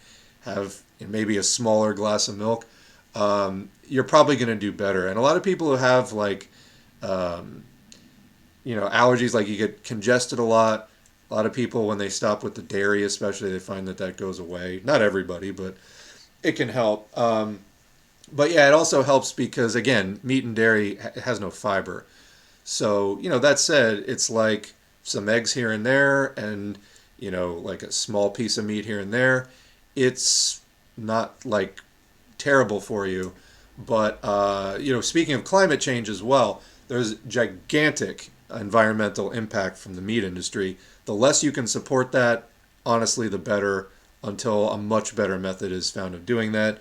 Then there's also, I don't know how much people listening to this have actually looked into the cruelty that goes on in the, factory farming system. It's fucking horrific, the lives that the animals live, and whatever level of consciousness you think those animals have. Obviously mammals like pigs or something, they're not, they don't have the higher cognitive functions that we have. They have a lot of the same emotions that we have. And even if they had a very low level of consciousness, the lives that they're living are absolutely horrifying. They're packed in where they're biting each other's tails off. It's horrific. I keep saying that word because nothing else really captures it. It's something you probably shouldn't support if you can at all become aware and not support it. So I would actually recommend that. Let alone that, like I said, people just don't need to eat very much. You actually don't need to eat any at all, most people.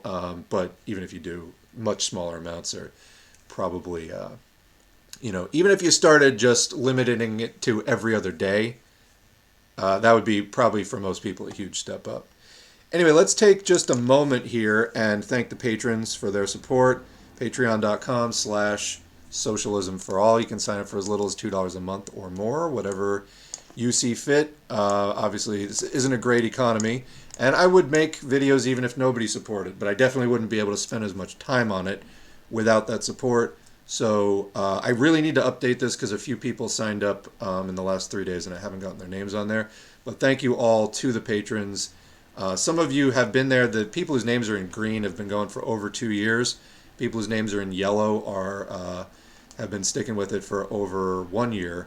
And it's been great watching this channel grow, to have people who are interested in all this stuff and being able to talk about it. And again, keeping that torch burning between moments for the left. We were talking about kind of the Bernie Sanders moment and the BLM and George Floyd in 2020. That was a big moment for the U.S. left where people are out there active, people were joining the left on a regular basis. We're in kind of a lull right now. We don't want to turn on each other. We want to keep moving in a positive direction. And, I think that that's what we're trying to do here. And I really appreciate everybody supporting it. Also, engagement counts, even if you're not a patron, or also if you are, like, share, subscribe. That helps YouTube to recommend the channel to more people. So even if you don't have like a big social media channel where you can put up an S4A video and like hundreds of people are going to see it, just like, share, subscribe, like, comment, and that will help.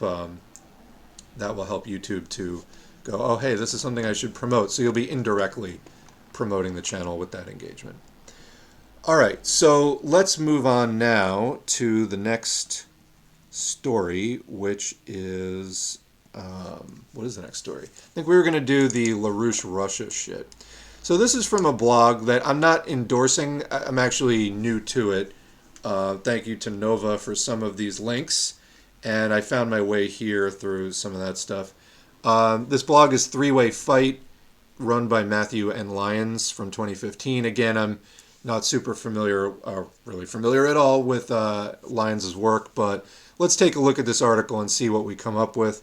Again, I don't want to give these people an undue amount of attention, but it's worth coming back to, as we know that the LaRouche people, the LaRouche heads, are really trying to fuck up the movement for socialism right now. So, it's good to keep an eye on them and to add to our growing dossier. I know people are always referencing the Revolutionary Left Radio. They did a whole thing on LaRouche. Many people have done work exposing LaRouche because it's so shitty and it's so insidious. So there's a lot of anti-LaRouche material out there. And we will occasionally, maybe every other week, come back to sampling a little bit of it. Again, just to keep an eye on it, because the more savvy that you are in the audience, in the movement, in the parties out there, the easier it's going to be for you to recognize it and then to push back on it and to have a working knowledge handy of LaRouche bullshit, so that when somebody's like, why, what's wrong with LaRouche, you can, off the top of your head, tell them something. Anyway, this article is the LaRouche Network's Russia Connection. And it goes like this. In the United States, Lyndon LaRouche is widely dismissed as a wingnut conspiracist, a guy who claims that Queen Elizabeth pushes drugs. But in Russia, LaRoucheite ideology is taken seriously by high-ranking politicians and scholars, and it's cross-pollinating with the ideas of Russian far-rightists such as Alexander Dugin. The LaRoucheites' wingnut reputation actually masks a lot of their more dangerous politics and history. LaRouche, a former Trotskyist, and let me add, that was a long time ago.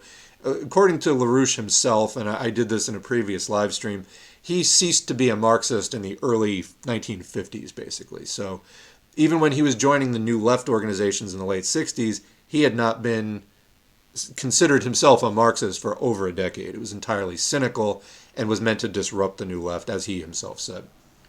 Continuing, LaRouche, a former, and I would add very brief and shallow Trotskyist, founded the National Caucus of Labor Committees, NCLC, in 1969 as a Marxist organization, although again, by his admission in, I think, a 1986 interview with Evans and Novak, he had not been a Marxist for some time, so that's the level of sort of treachery these people are into. But in the 1970s transformed the NCLC into a fascist political cult with a unique ideology centered on grandiose, arcane conspiracy theories.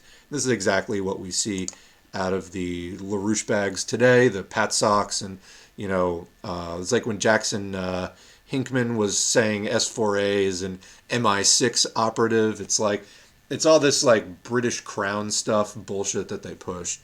Why would you pick that specifically? It's because of the LaRouche stuff. By the 1980s, LaRouche's followers had built an extensive network of organizations on several continents, dedicated to propaganda, fundraising, intelligence gathering, and political dirty tricks. For details, see Dennis King's 1989 book, Lyndon LaRouche and the New American Fascism, which is accessible online. For several years, the LaRoucheites had a friendly relationship with the Reagan administration and its security services. But illegal fundraising eventually got them in trouble, and LaRouche himself went to prison for fraud and conspiracy. How ironic, the conspiracy theorist. From 1989 to 1994. However, his organization rebounded by shifting to more leftist positions, quote unquote, with an emphasis on opposing U.S. military interventionism and international finance capital. Having lost the U.S. government connections that they enjoyed in the 1980s, the LaRoucheites worked to expand their ties with political elites in other countries, above all, Russia. In recent years, the LaRoucheites have increasingly emphasized the importance of Russia on the world stage and have largely aligned themselves with President Vladimir Putin's international policies, for example, on the conflicts in Syria and Ukraine. A recent article by Anton Chekovtsov traces some of the story behind this new alignment. Quote, with the demise of the Soviet Union, LaRouche became genuinely interested in Russia and its economy, arguing against the adoption of Western liberal economic models by Russia. In 1992, the Schiller Institute for Science and Culture was established in Moscow as a Russian branch of the LaRoucheite International Schiller Institute and started publishing Russian translations of LaRouche's essays, unquote. During the 1990s, LaRouche visited Russia and spoke at a number of academic meetings. His economic ideas sparked interest among some members of the elite who were unhappy with the laissez-faire capitalist policies that prevailed under then-President Boris Yeltsin. Quote, LaRouche's contacts in Russian academia and the Moscow-based Schiller Institute for Science and Culture actively promoted his ideas in Russia, and since 1995, he was trying to exert direct influence on Russian policymaking in the economic sphere. Pausing there, you can see in that 1986 interview that I was just referencing before, he is basically in that interview in 86, and this was when his trial was sort of like the charges against him were just being announced. He was trying to take credit for SDI, the Strategic Defense Initiative, also known as Star Wars. He was like basically saying, oh yeah, we've got people all in the Reagan administration, whatever. So they're super interested in, infiltrating and influencing governments. It's this whole like we're so grandiose, so powerful, etc. So this has been like a thing with them forever. And his ex-wife is still running this stuff. Representatives of the Schiller Institute for Science and Culture presented LaRouche's memorandum, Prospects for a Russian Economic Revival, at the State Duma, while later that year LaRouche himself appeared in the Russian parliament to present his report, The World Financial System and Problems of Economic Growth. His conspiracy-driven economic theories that denounced free trade and commended protectionism, as well as attacking the workings of the IMF, struck a chord with many, I think that should be struck a chord, with many a member of the Duma largely dominated by the anti-liberal and anti-democratic forces, such as the Communist Party of the Russian Federation, Liberal Democratic Party of Russia, and other ultranationalists. So obviously the people writing this are not communists. Take it with a grain of salt. Also, though, keep in mind, at this point, Russian communism had fallen into really bad revisionism. Chekovtsov's article centers on LaRouche's relationship with Sergei Glaziev, who in the early 1990s was Minister of External Economic Relations, but resigned because of a disagreement with Yeltsin, and then a member of State Duma, or Parliament.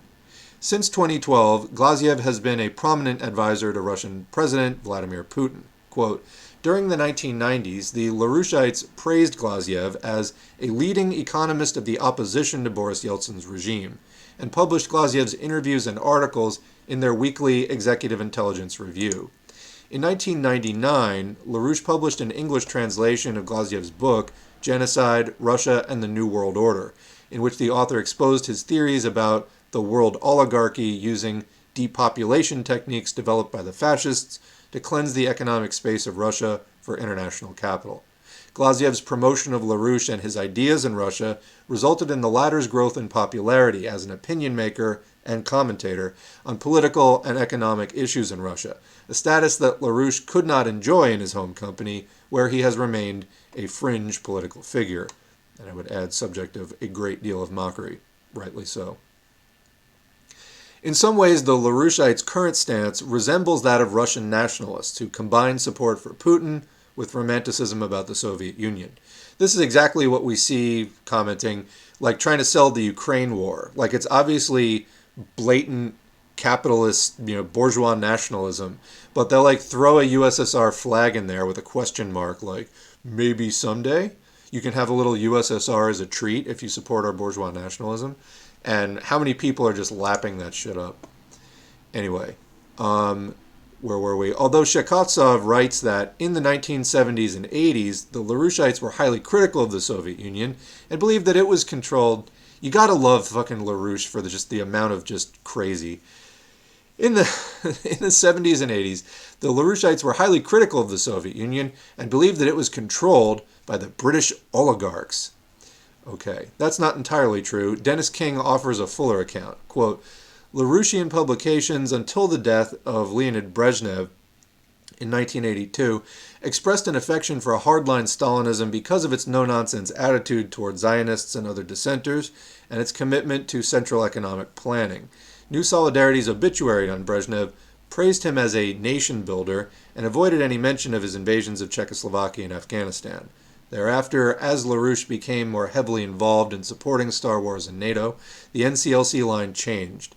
So I think that this is the main point, is LaRouche is all over the map. I mean, he's like a paranoid narcissist, and again, just all over the map. You're expecting consistent politics, look somewhere else.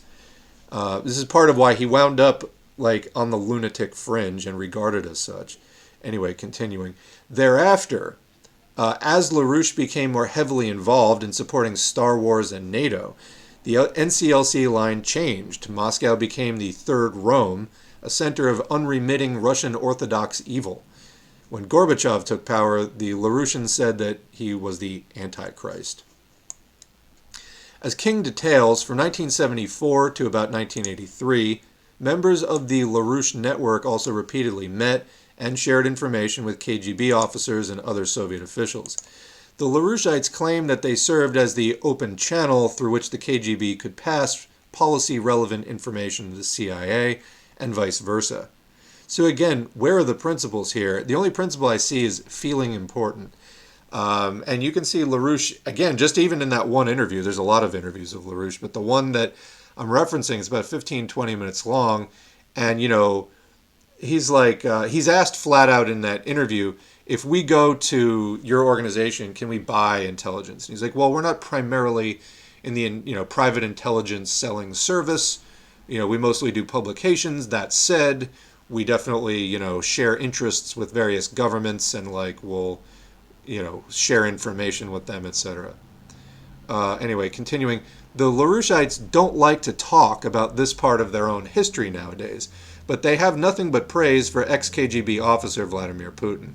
In 2011, for example, LaRouche applauded the nomination of Putin, who was then serving as prime minister, to return to the office of president, which he had previously held in 2000 to 2008. Quote, this assertion of leadership sends a clear message of defiance against the British Empire's divide and conquer games and represents a major step forward towards a new Pacific-centered recovery program for the entire world. The LaRouchites like Putin not only because he has challenged the United States and European Union, but also because they see him as a kindred spirit on questions of national development. Land bridge. The LaRouchite program for Russia and elsewhere emphasizes a strong state role in society, classical culture, and religion as the moral basis for politics, and big high-tech infrastructure projects, notably a Eurasian land bridge, transportation network to drive economic recovery. The Eurasian land bridge idea highlights the question, how much does the LaRouchite fascism have in common with the politics of Alexander Dugin, which centers on the vision of a new Eurasian empire? In some ways, the two are very different. While the LaRouchite, but again, massive contradictions have never stopped these people for a second. Never. So if you investigate this stuff and you see overlap, it's really there. If you see glaring contradiction that all of them are just not trying to subordinate, but just literally ignore or deny. Yeah, there's that too. While the LaRouchites wrap themselves in the mantle of science and rational humanism, Duginists call for Russian ethno-cultural rebirth in much more mystical terms. And of course, you can find a clip of Dugin, who was all into like neo-Satanism and stuff, doing rituals, reciting Aleister Crowley poetry, as holding candles aloft and like doing invocations to the arcane deities or whatever. So yeah, mystical indeed. LaRoucheite publications rarely mention Dugin, but a 2012 article in Executive Intelligence Review refers to his gloomy Germanicism, with a, quote, strong metaphysical component, but almost nothing by way of a coherent economic program. And that's LaRouche's EIR describing Dugin.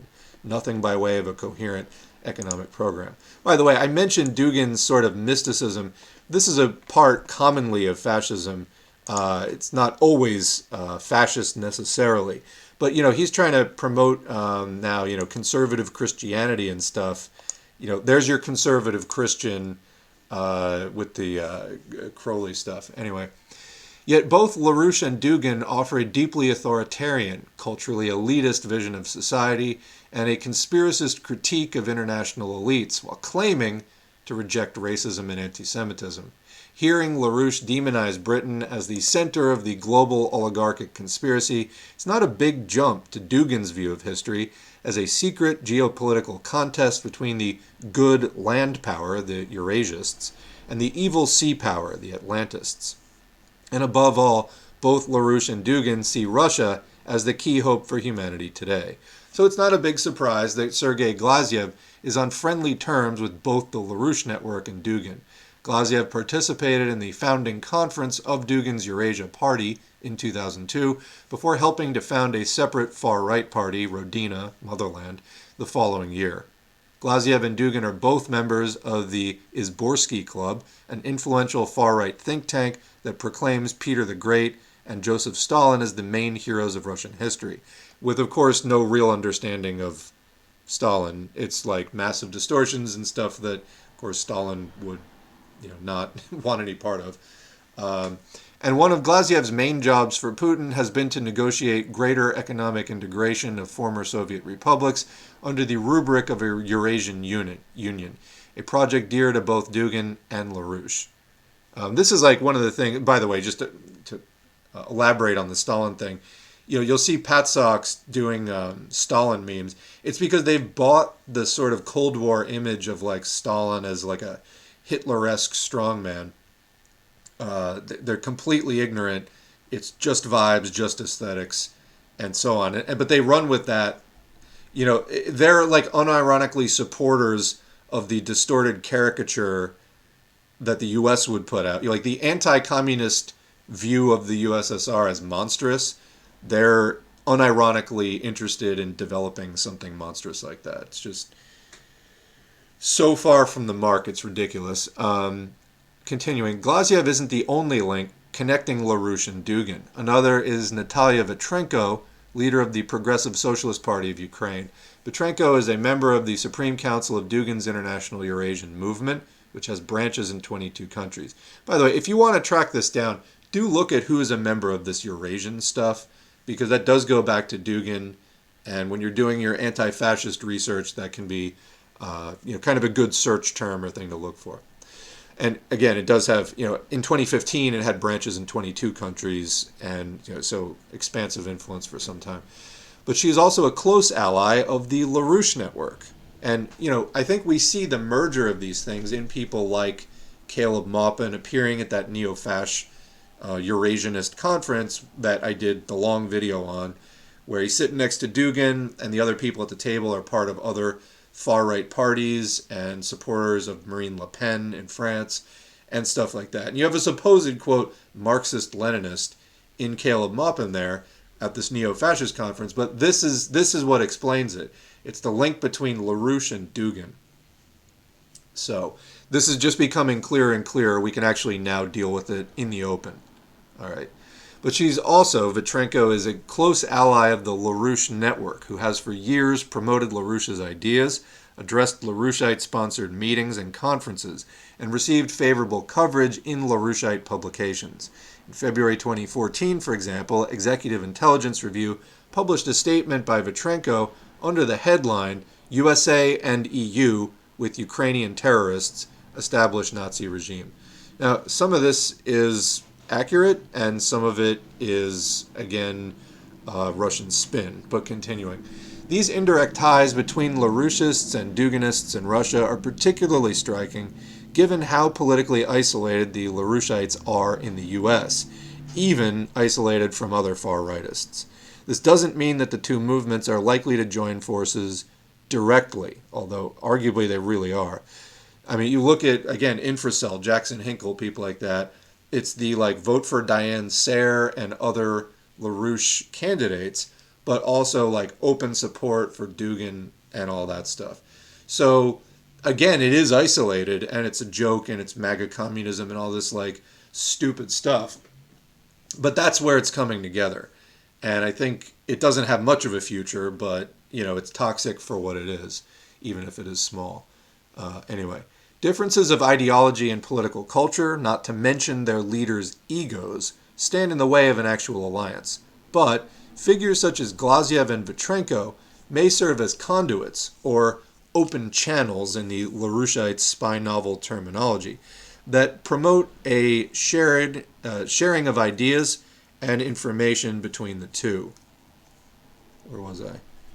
Glaziev and others in the political elite may also borrow ideological and programmatic elements from both movements to make something stronger. This is a level of influence most wingnuts can only dream of. So definitely people to follow up on here, Glaziev and Vitrenko. Again, you know, we read through this, we take what we can use, what seems to make sense, and connect the threads as we go, because this is part of the far-right convergence in the world. So let's continue. With the chat here, back to the chat.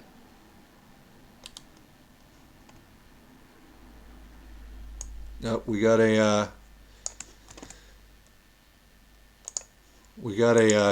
get a job badass in the chat. Bye.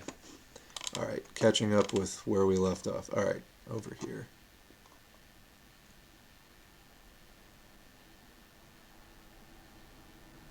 Everyone in the U.S. should be given 500 in food stamps, and it should be a federal, not state program.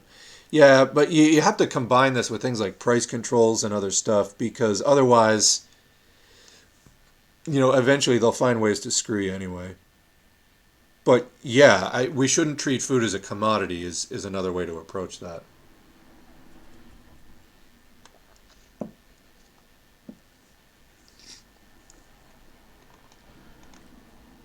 Yeah, and as far as excellent point, Charmander, the for this troll coming in, you know, get a job, get a job. 50% of homeless people have a job. I've worked alongside people who were, you know, living in tents, so yeah, that's a very real thing.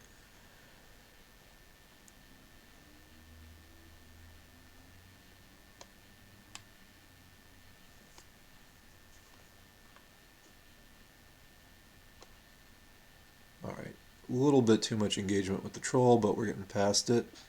On the point of the food thing, I put protein in my protein powder in my pancake mix for some added protein. Yeah, they actually sell quote high protein pancake mixes now. I think that's like kind of a common thing. If you do any kind of baking or working with flour, yeah, you can throw in some protein powder. It'll change the texture a little bit, but if you're not putting in like huge amounts, won't change it to where your stuff won't work anymore. But yeah, you can definitely find that. And then somebody else says, my pancake secret is to use yogurt in the batter and instead of syrup on top. Makes them really fluffy. Again, more protein there as well. So, interesting.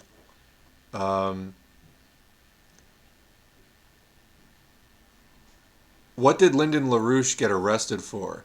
It was, I have it. I can hear the part of the interview in my mind that I was just watching. But it was, it was like mail fraud or something. So it was something related to the way that they were fundraising and using the mail system. I forget the details, but yeah. Yep. Oh, there it is. The next comment: mail fraud, tax evasion, and conspiracy to commit mail fraud. Sentence 15 years in prison. Yeah. Question, but I do comment. I question why they like using the Soviet Union and its symbols. How can they like the Soviet Union and quote Stalinism, but also be hyper MAGA chuds.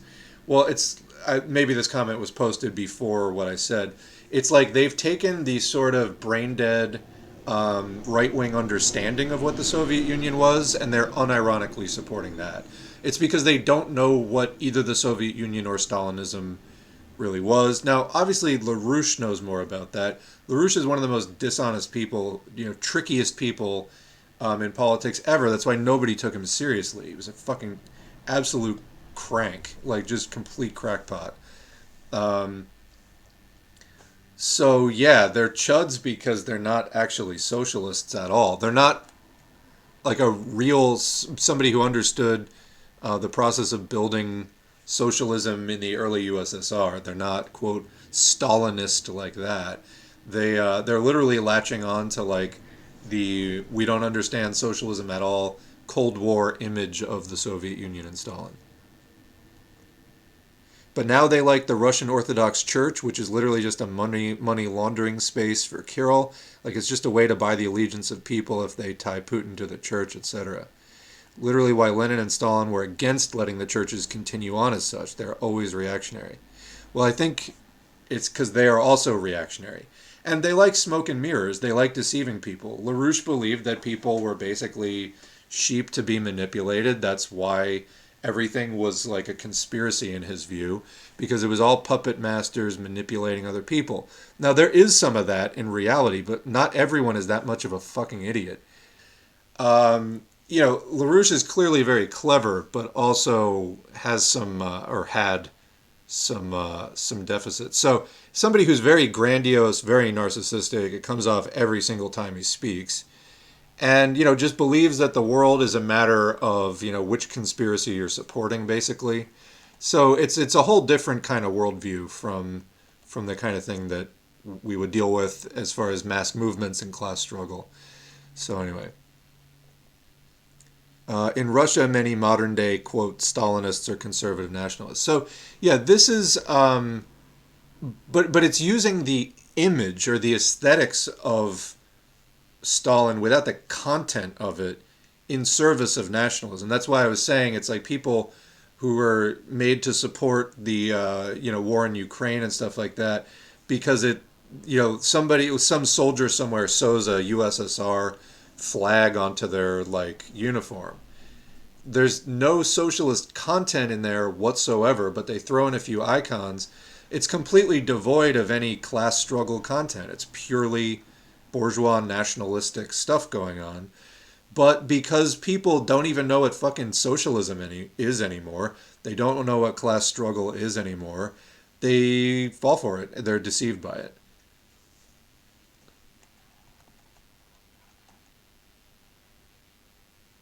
Yeah, we were talking about the multipolarity stuff yesterday. It is just different. It's not any less capitalist than the unipolar world. It's just different.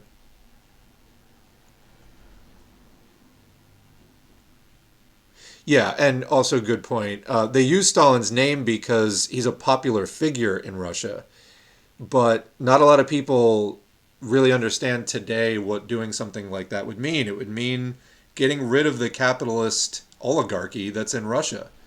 I mean, what do you think Stalin would come back and be like, yes, more capitalism, please? Obviously not. But they're willing to use the aesthetics and it's they're willing to use that nostalgia because things in Russia aren't as good as they were in the Soviet Union, and they're willing to use they're exploiting people's dissatisfaction with the way that things are now under capitalism. But they use the USSR nostalgia, but they don't want people actually pursuing the socialism that underpinned the better times.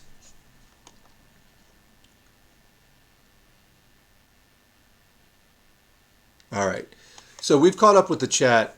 We're getting close to the end here, and let me see. I wanted to at least throw in the article on housing. Let's do it. There's only 5 panels, so I'm going to get into this because I wanted to do one more thing, and then we'll wrap up in the next 15 minutes. So this is from Fortune, and it is the historic deterioration in the U.S. housing market as told by 3 charts by Lance Lambert. This is from October 13, so very current within the last week. Let me get the second one here. So, in the eyes of housing bulls, the pandemic housing boom entered 2022 with a lot of gas left in the tank. Again, we're talking about the housing boom. Um, some of this is just speculation or turning it into Airbnbs. Like, average people can't afford housing. But anyway, and it's obviously a necessity, so this is creating devastating problems. Work from home buying was still going strong. The US housing market was still amid the 5 year stretch that would see millennials born during the generation's 5 largest birth years hit the all important first time home buying age of 30. Yeah, you can throw that right out the window. Nobody can afford shit right now. And it remained underbuilt by a number somewhere in the millions. Underbuilt meaning they're not building fucking houses for people to live in. Finally, tight lending standards coupled with a strong economy meant the potential for distressed selling was null. So, in other words, back in the 2000s, the housing bubble, there was a lot of subprime mortgages. People were being given housing loans that really the lenders knew could not afford them. And so people were defaulting on their loans, losing the house. So that's distressed selling. Or, sometimes it doesn't get to that point. Somebody might just, be doing their books at the kitchen table and be like, hey, in 5 months, I'm not going to be able to afford my mortgage anymore. I have to sell this thing in the next 5 months and find an apartment or a smaller house. So, but because after the 2000s, and especially after, all those mortgage-backed securities, which were a major factor in the 2008 financial crisis, the U.S. government regulated it where do they make it harder to sort of speculate off of it and harder to do mortgage-backed securities? No, they just make it harder to buy a fucking house, which is, again, a basic need. So they make it harder to buy a house so that the loans really are only going to people who really, there's a much higher likelihood that they can actually afford them and not miss their payments and etc. So that's that, tight lending standards. So we've got underbuilding, tight lending standards, etc. Fast forward to October, and the housing bulls clearly got it wrong. Not only has the pandemic housing boom fizzled out, but Fed Chair Jerome Powell says that it has been replaced by a, quote, difficult correction. Simply put, the combination of favorable demographics, tight supply, and plain vanilla lending wasn't enough to stave off a housing correction. How did they get it so wrong? It boils down to housing affordability. Spiked mortgage rates, coupled with frothy home prices, makes this a historically unaffordable housing market. Amen to that, because the base price, that's what they're talking about, frothy home prices. It's not quite a bubble, but there's a lot of air in it. The prices themselves are insane. Just the list price. A house that should be $200,000 being listed for like $400,000. I mean, there's houses around me where I look around and, you see a for sale sign go up and it's like, you've got a basic ranch and it's selling for like, $500,000. Like, what fucking universe is this? So the prices are high. And then, on top of that, the mortgages are incredibly expensive because the interest rates are super high. So you're going to be paying too high of a price in the first place, and then you're going to be paying a ton of interest on top of that. So anyway, it's actually more expensive relative to income to buy now than it was at the height of the 2000s housing bubble. Well, that sounds reassuring, considering that the 2000s housing bubble was a major component in the 2008 global financial meltdown. Quote, affordability has evaporated, and with it, housing demand, Mark Zandi, chief economist at Moody's Analytics, tells Fortune. To understand just how pressurized housing affordability has become, let's take a look at the data.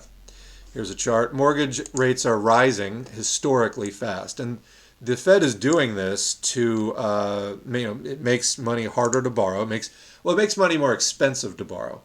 So make it harder to qualify for it. And it can also, people taking out loans for commercial purposes, doing the calculations that, okay, if I borrow this money now, my profits will exceed the, interest and the repayment, and I'll still make money. Therefore, I can afford to borrow this money and I'll still make a profit. But if the interest rate's real high, it can eat up all the profit, and then the risk of taking out that loan really isn't worth it. So you can see the sharp spike in mortgage rates there. It's So that's deterring people from taking out mortgages. Continuing, and taking out mortgages for any reason, commercial reasons or personal use reasons. Back in March, when Fortune reported that, quote, an economic shock just hit the housing market, the spike in mortgage rates from 3.2% to 4.2%, so whole point, in the span of just 3 months were predicted to push the U.S. housing market into slowdown mode. And that is just what happened. And this recession is exactly, like I was saying, what the Fed is trying to do. Back in March, when Fortune reported that, quote, same paragraph. Of course, affordability has continued to worsen since the spring. As of Tuesday, the average 30-year fixed mortgage, and not all mortgages are 30 years, some are 20, some are 10. It depends, how quickly you can afford to repay the thing. But holy shit, as of Tuesday, the average 30-year fixed mortgage rate sits at 7.14%. That is both the highest mortgage rate since 2002 and the biggest 12-month jump, see the chart below, since 1981. In January, a borrower who took out this is just what I was talking about, $500,000 mortgage at a 3.2% rate would be on the hook for a $2,162 monthly principal and interest payment over the course of that 30-year loan.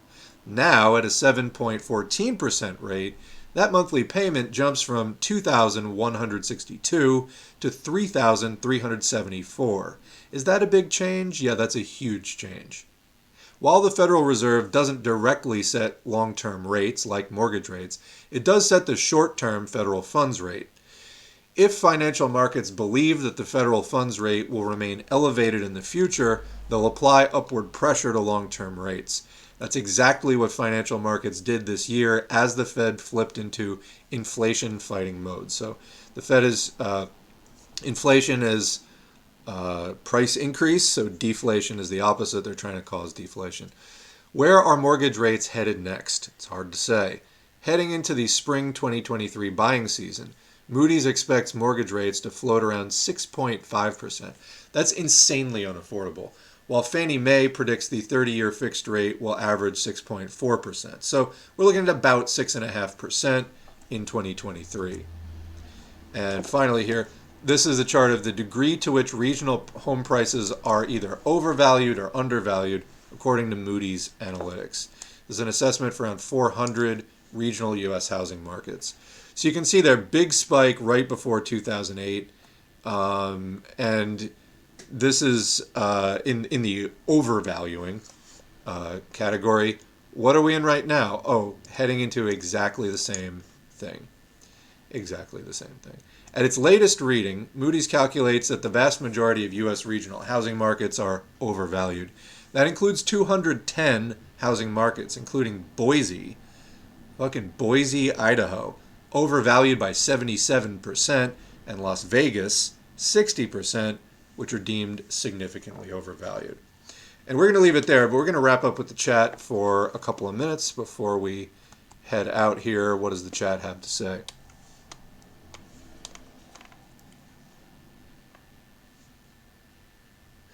Did you see that Xiang Yu, a social media personality, was at the Schiller Institute Defeat Green Fascism meeting with Haas and Jackson Hinkle? Yes, he is a patsock. That's not surprising in the slightest.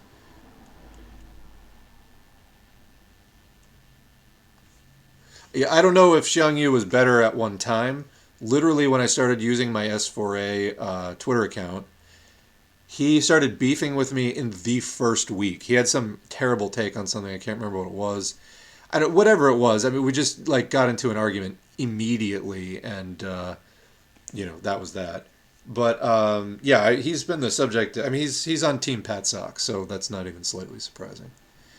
Anyway, when a bourgeois charity group was trying to get money from me, and I told them I have $5, is that going to get you guys anything? And they said no, implying that they needed more. And I said out loud for the first time, it's all I have.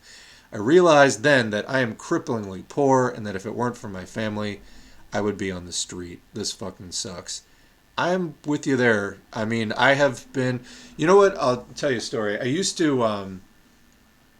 Once upon a time, this was years ago, I used to, get my paycheck, and this was before like smartphones and cameras and all that stuff. I used to, after payday, walk down to the bank and get my check cashed.